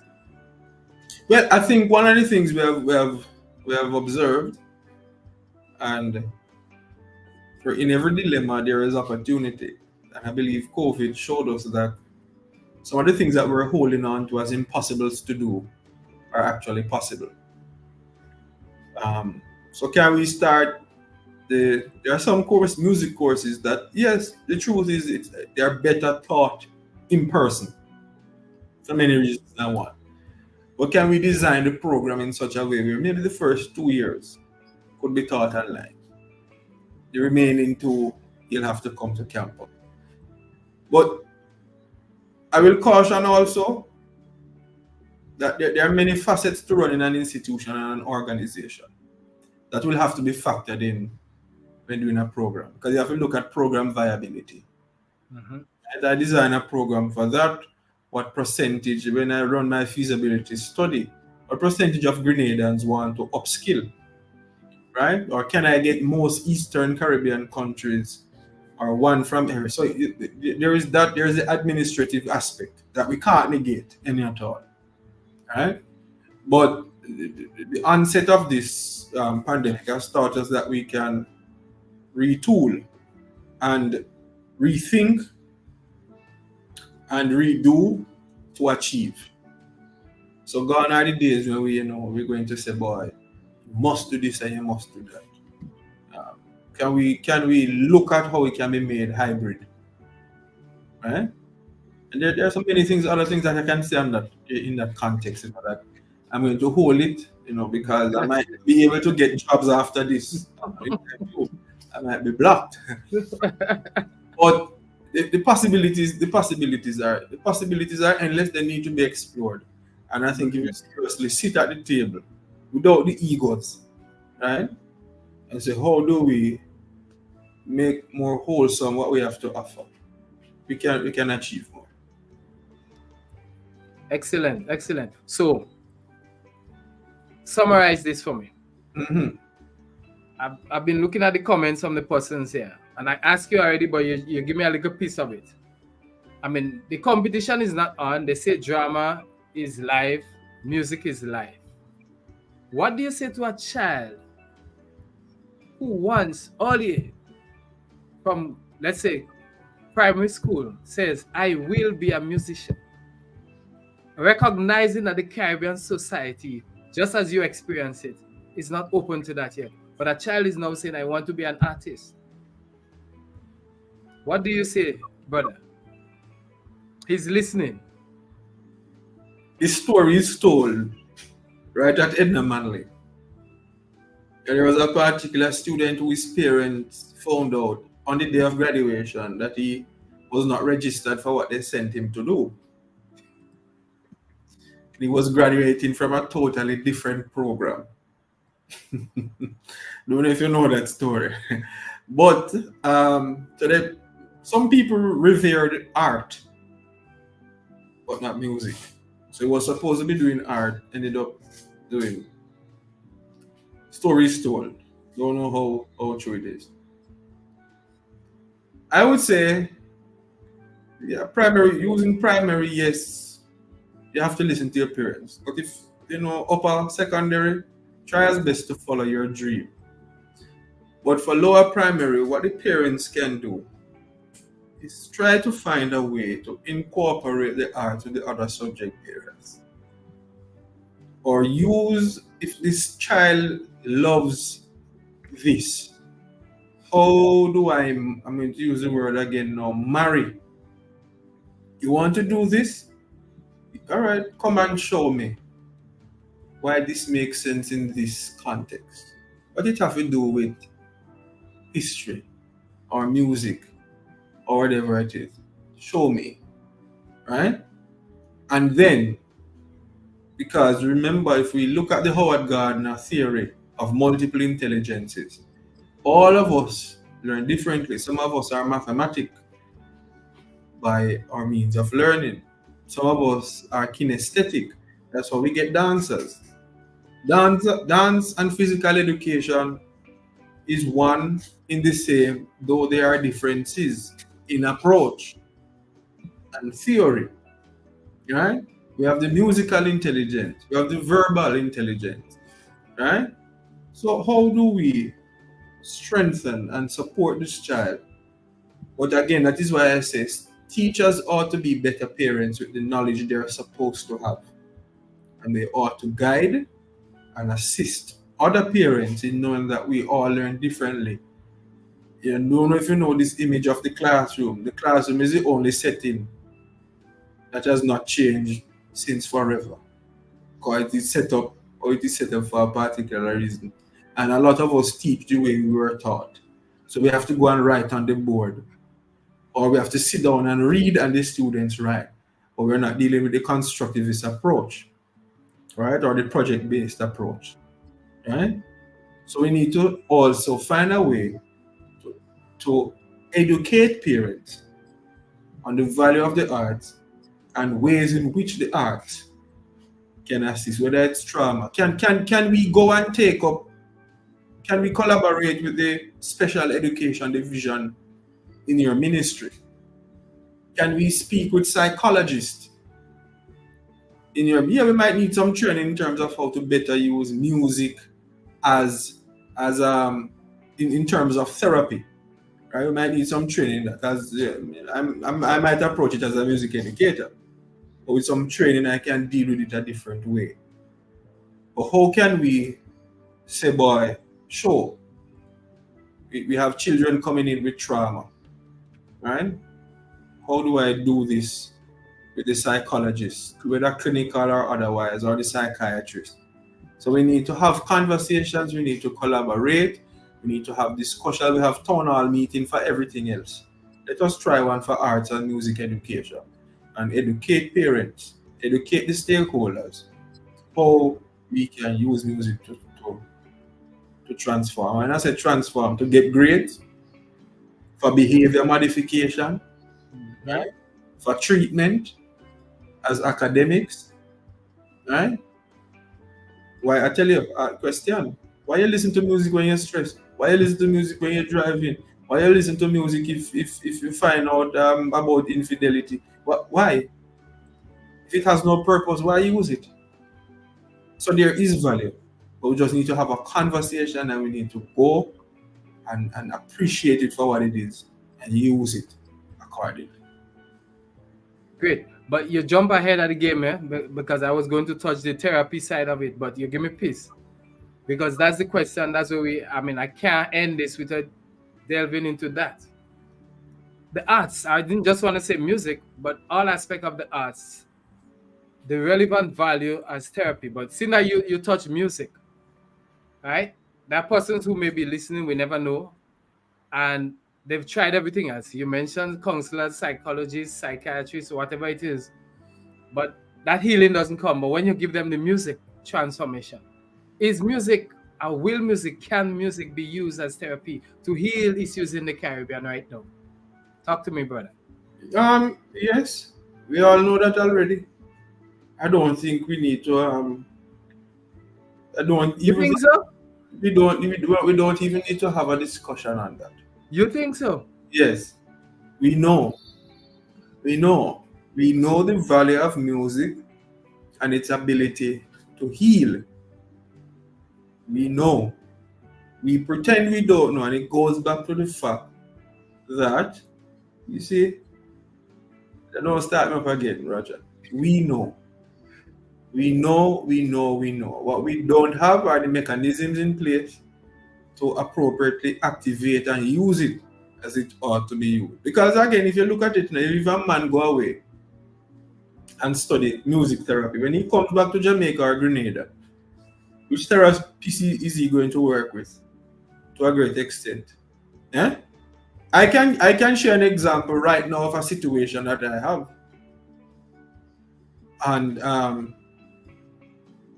music is part of the healing process. And a parent called me to say, you don't even know what you're allowing to happen is assisting my child.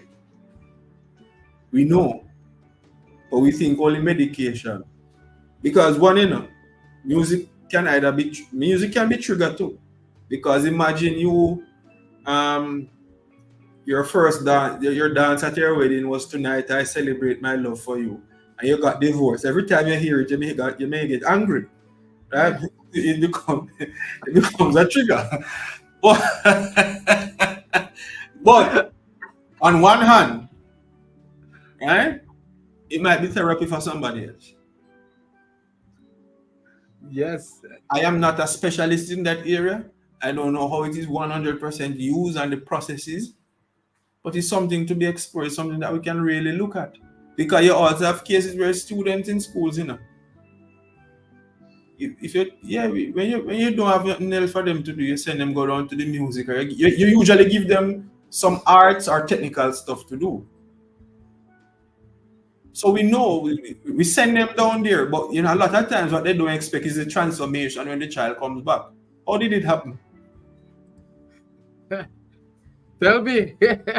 You tell me. You do it's not gaffs. You take away gaffs now. I CR tell me how it is at CR Williams. I was just about. Well, I mean, we're doing magic with that at CR. For the drama, we're doing magic. We're transforming lives. And I know you have people on the live here who are watching this who know that CR, we use drama to transform lives. And I know a master musician like you could use it as a form of therapy. And but the same challenge as you're saying, brother, when you look at it, it's like they question it. Is that possible? How is that possible? And I get results in like 2 days, a week, 3 weeks. We question it because it's not a part of what we're using.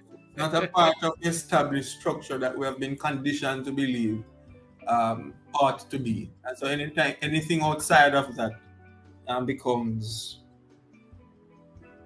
You got it. So that's why I'm saying we said we are decolonializing, but we are still stuck. So that's why I'm looking at, is our music still stuck in that era? Because to do the drama, you come out of this era, but we still stuck to, because when you have the educators stuck in the colonial approach, how does the Caribbean develop its own? But you're saying be authentic? Can we? They're like many other things, Roger. There are many unwritten rules in organization and institutions, and going against the grain, you will pay a price. But the question is, are you willing and ready to pay the price? Amen.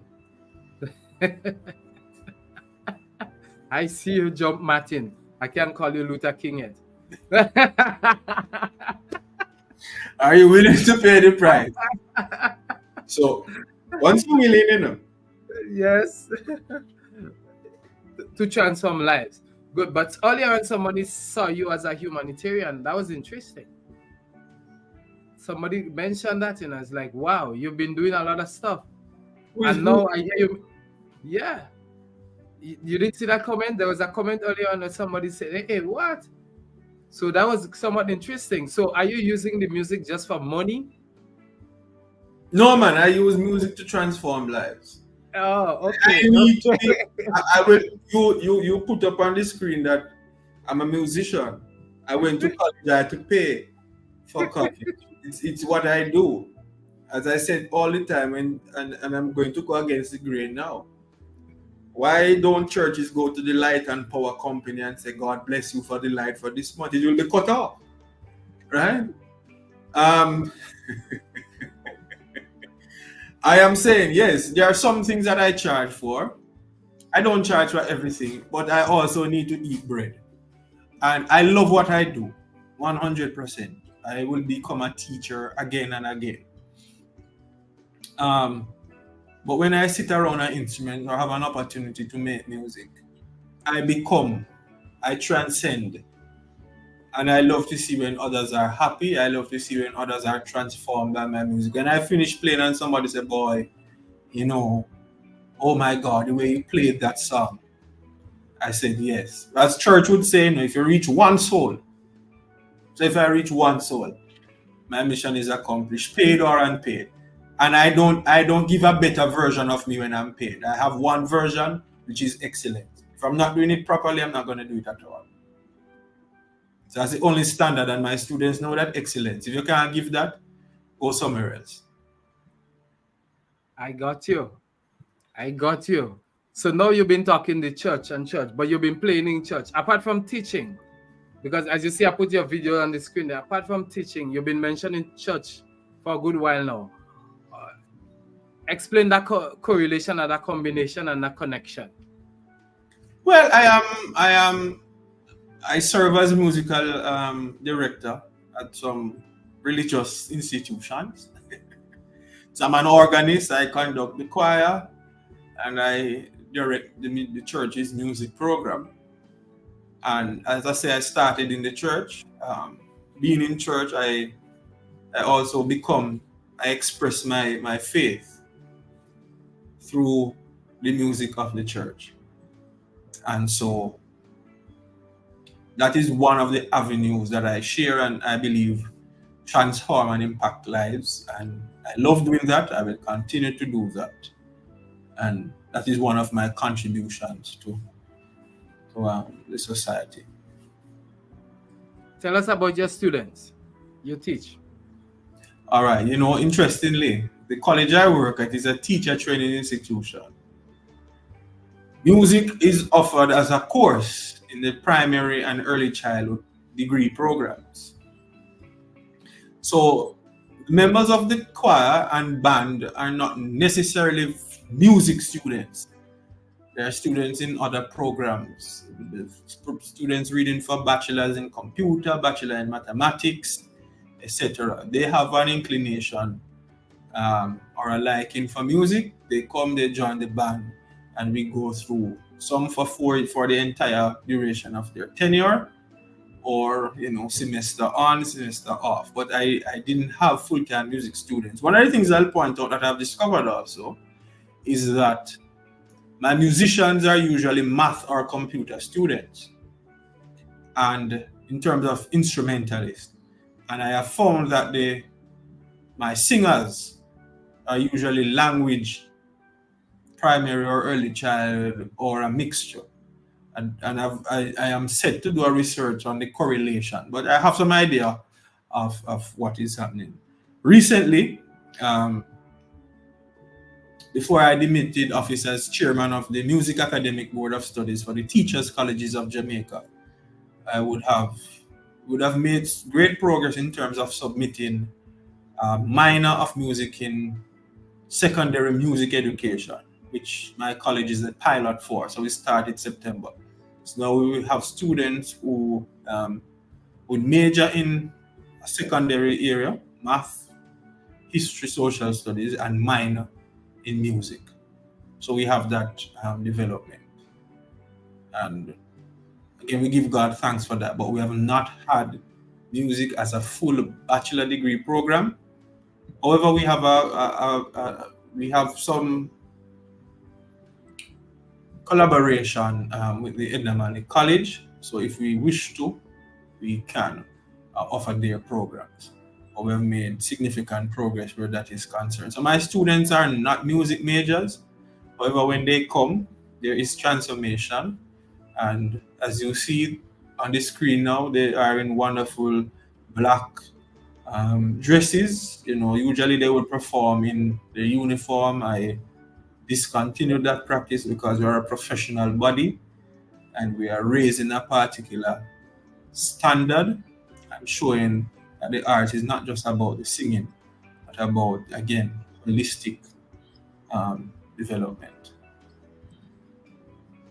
And I will say, just recently you see the steel pan and the room in which the steel pan, you see there the college nurse is also a member of the steel orchestra right there. That is the former maintenance officer. So I don't close the door. It doesn't have to be students only. If you have an inclination or an interest, I will facilitate you wanting to participate in it. But we got some steel pans through a collaboration with government donors. So that we got those steel pans.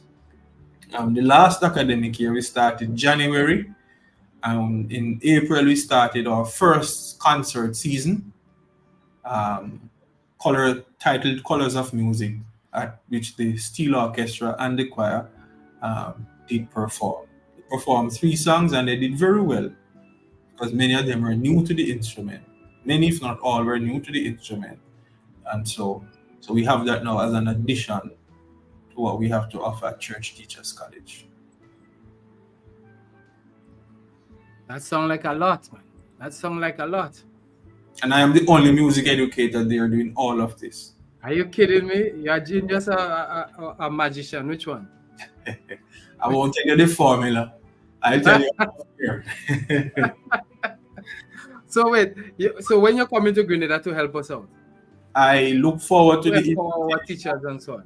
I look forward to the invitation from the people and government of Grenada.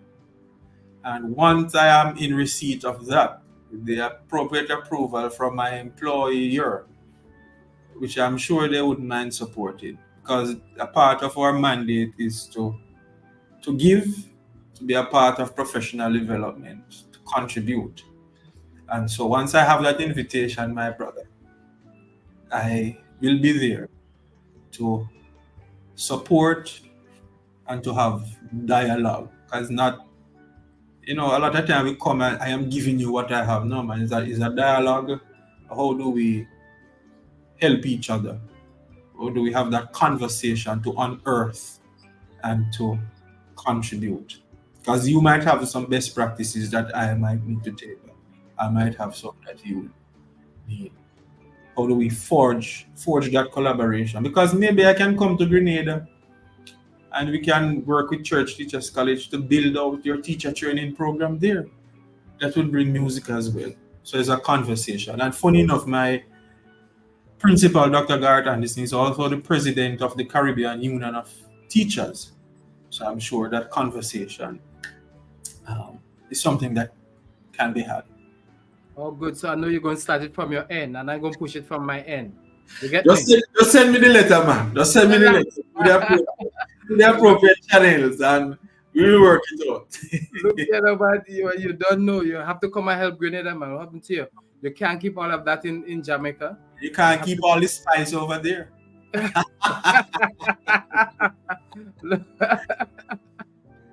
But Roger, I'm not taking over your program. I really want to thank you for this opportunity, to have a conversation. Because a lot of times the art is not, we don't have conversations. And I want to laud your efforts. Hey, Marilyn, well, go on. Right? I want to laud your efforts to highlight, to showcase, to bring to the fore the arts, what it can do, what it has been doing, and the potential it has for the future. So big up to yourself, Dr. C.R. Williams. You don't know. You're going too much, man. Nice, but enough respect. But, from time, as you said, remember, man, we started our business at Edna. You remember, you used to come and say, Roger, you still up? And I say, Everton, you still up? So we were like always up writing business plans. Nice. Yeah.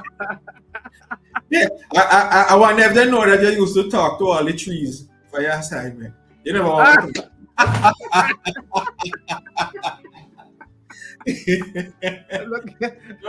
One, 2 o'clock in the morning talking to the trees. Hey Johnny, what on? So yeah, man. Easy about look here. And why did they doing what? What you up doing? Eh? So we were both We're about what you say, burning I what? guess Pinky and the brain, you know. See Pinky, you're trying to take over the world. Definitely, we always had a plan ahead for the arts. And remember, you always spoke about arts management, not just education, but the artist has to understand the management of the arts and not just theory. You know, and I remember, I heard you mention that earlier on, you know, but we were always up fighting that battle, ensuring that when we step out of the college. You know, we might not leave here tonight now, but one of the things is that we have allowed as artists ourselves to be prostituted. And I'm going to use that word without any reservation. You could say it louder. Because the value is not placed on it by, I would say, the society. We think that we need to also lessen our value and our contribution that we make. Because you go in a doctor's office, you pay 5,000 Jamaican dollars to be prescribed the over-the-counter Panadol. Right? But you want a musician to rehearse for 10 hours, turn up, pack up instruments, come to a wedding, and you want to pay them $1,000. That is unconscionable. That is disrespectful. And if Roger, I don't talk for tonight. Yes, man. I tell you, we're closing and I don't want to open up anything and you know you already behave yourself. Yes. But no, you have to make that closing call because it's important. You see, artists just think that you have a talent and you just go and do anything because, oh, you want recognition. Brother, you need to close with that. You need to speak about that for me because artists think that you have a talent. There's no need to develop it because I'm natural, man. No, what do you? I'm natural. I will just go and do a thing and then one charge 300, one charge 400 and you get beat out. No, you see, what you bring, you must charge for your value. And value has many facets. Amen. One, I am a trained musician. Number two, I am a professional. And I come with standard and excellence. Because a lot of times you know somebody who is not a professional. When I talk about professional, not even necessarily being trained. You turn up late, there's no discussion. What time will the event start? So when you call me for an event, there are some questions I ask. How long do you want me to perform? This is my invoice. This is what it will require. So we need to reach that space where, yes, I have the talent. For some of us, that is our full-time job. That is how we eat bread and butter. It's the value. And there's another little thing there. It's not... I'm going to paraphrase. What I have to offer you is not what you have in your budget, but my qualification and the value I bring. Because we budget 150,000 for the cameraman to play at the wedding, but the musician must play there 1 hour before for the wedding and 1 hour after, and must get less, right? No. Right? So raw talent is good. The training will aid you in being superior. Right? A higher standard, a higher quality. But how you carry yourself, how you dress up and all of that plays a part of the whole. Because when I have to buy a suit, you're going to tell me that the theme for this is blue. Who say I own blue? I have to go and buy the blue. Who pays blue? Right? So we have to add value to what we are doing. Because for me, you can go and get somebody else. But I know what I bring to the table. So it's either you want my quality or you don't want my quality at all. I am not being better than, I'm not being facetious, but there are standards.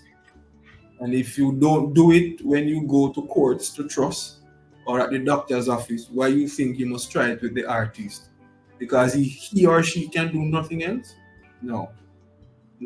So we all, and it boils up to the point that we all need to collaborate as arts practitioners to say this is the standard. However, I want to add this part. One of the things we get a lot of time is that people charge some money and go there and give crappy service. right? And make it bad for some. But at the same time, right? Ensure that when you charge, your service is at a particular standard. They must call you back. They must say, I like the manner in which you did this, etc. etc. I am a professional, whether I sing, whether I teach, like any other professional. I am as valuable and ought to be as valued as you think you are or ought to be. Y'all hear that? Y'all hear that? Whoever is listening out there, I hope you heard that point. I'm going to cut up that clip and send it out for y'all. Right? But that's the value we see. You know, as somebody said, but this person here has been on your case. Let me put it back for you. Where is it? Lillian again. No wish. No what? No washi. Yeah, value is important, right? Value is important, right? So we could take this to another level at another time, but that's what I wanted to bring to the fore here. Understanding that the artists are the persons who say they are, or he or she is an artist, must understand, and you said the keyword value, right? And the final thing is that, is training necessary or critical or important? That's the final thing we're leaving y'all with tonight, guys. Is the training necessary, vital, critical, important? Your closing statement and we're done. That's it. The training is necessary, is critical, and it is important. Again, it will aid in setting you apart. Remember that ignorance enslaves and knowledge liberates. And with training, with information, you are better able to position yourself. You're better able to set yourself apart. You're better able to have that value proposition, so that when you step out, when you say, this is what I have to offer, there are not too many questions, right? Because one of the phrases in the man is that less is more. A lot of times, the lack of training, we believe that the more we do is the better we are, or the more impactful we are. Less is more. Training is important, right? And let us start there. Full stop. That's it. That's it, guys. You see how we do it here? I mean, we have with us the master himself, and you know how we do it, lecture, everything in all. I thank you guys for staying with us, because there's a lot of food. He has a lot more to offer. But as I said to you, we don't want to stay too long, because there would always be a part 2 and 3. We have more things to dig into. My closing remarks would be, thank you. Thank you for accepting that challenge to come on board. Thank you very much. Right? That was your closing comment to the audience, but your closing remarks to the world. As I spotlight you, you have 30 seconds. The arts is, and we need to provide it that opportunity, that space and place for it to transform, for it to truly contribute to holistic development. You already have the results. You already know. Let us just give it that value, place that it has, and let us do wonders with it, as we know it can do. Thank you very much. Thank you for the opportunity. Thank you for listening. And Jah be praised. Thank you, guys. You've been listening here tonight to the man himself, Mr. Everton Clarke. And this...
If it's one thing I'm most grateful for, it's life. Knowing where I came from and knowing where I'm at today. The simple things in life that matters. Most time people take life for granted, but gratitude is a must.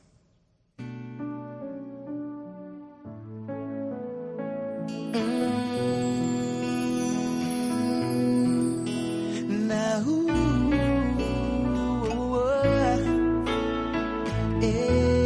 yes. Listen.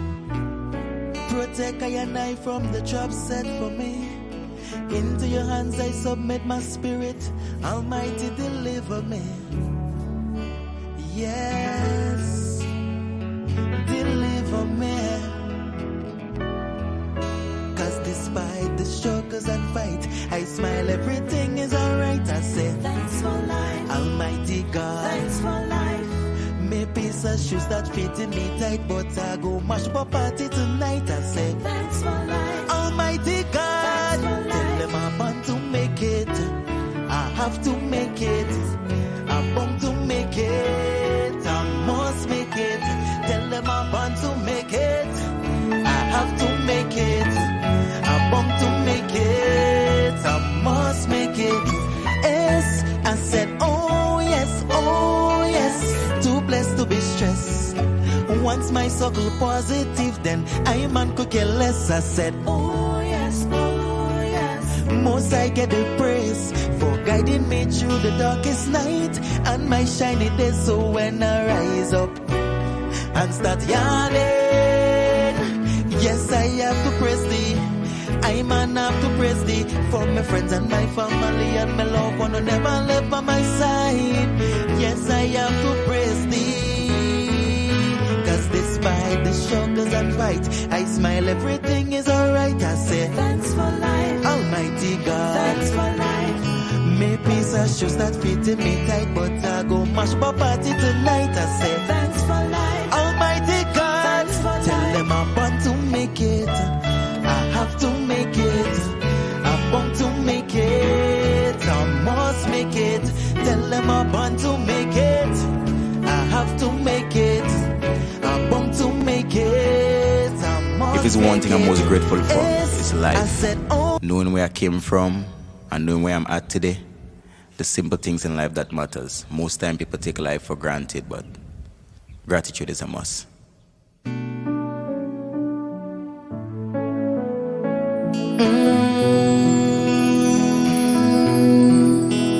Now,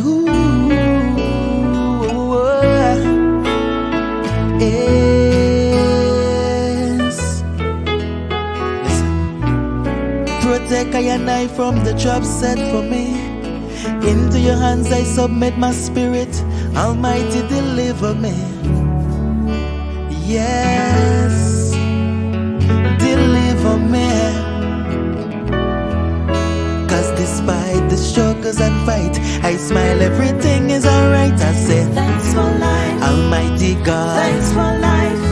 May piece of shoes that fit in me tight, but I go mash up a party tonight. I say, thanks for life, Almighty God. Tell them I'm born to make it. I have to make it. I'm born to make it. I must make it. Tell them I'm born to make it. I have to make it. I'm born to make it. I must make it. Yes, I said, oh yes, too blessed to be stressed. Once my circle positive, then I man could care less. I said, oh yes, most I get the praise for guiding me through the darkest night and my shiny days. So when I rise up and start yawning, yes, I have to praise thee. I man have to praise thee for my friends and my family and my loved one who never left by my side. Yes, I have to praise thee. Cause despite the struggles and fight, I smile, everything is alright. I say, thanks for life, Almighty God. Thanks for life. May piece of shoes that fit in me tight, but I go mash up a party tonight. I say, thanks for life, Almighty God. Tell life. Them I'm born to make it. I have to.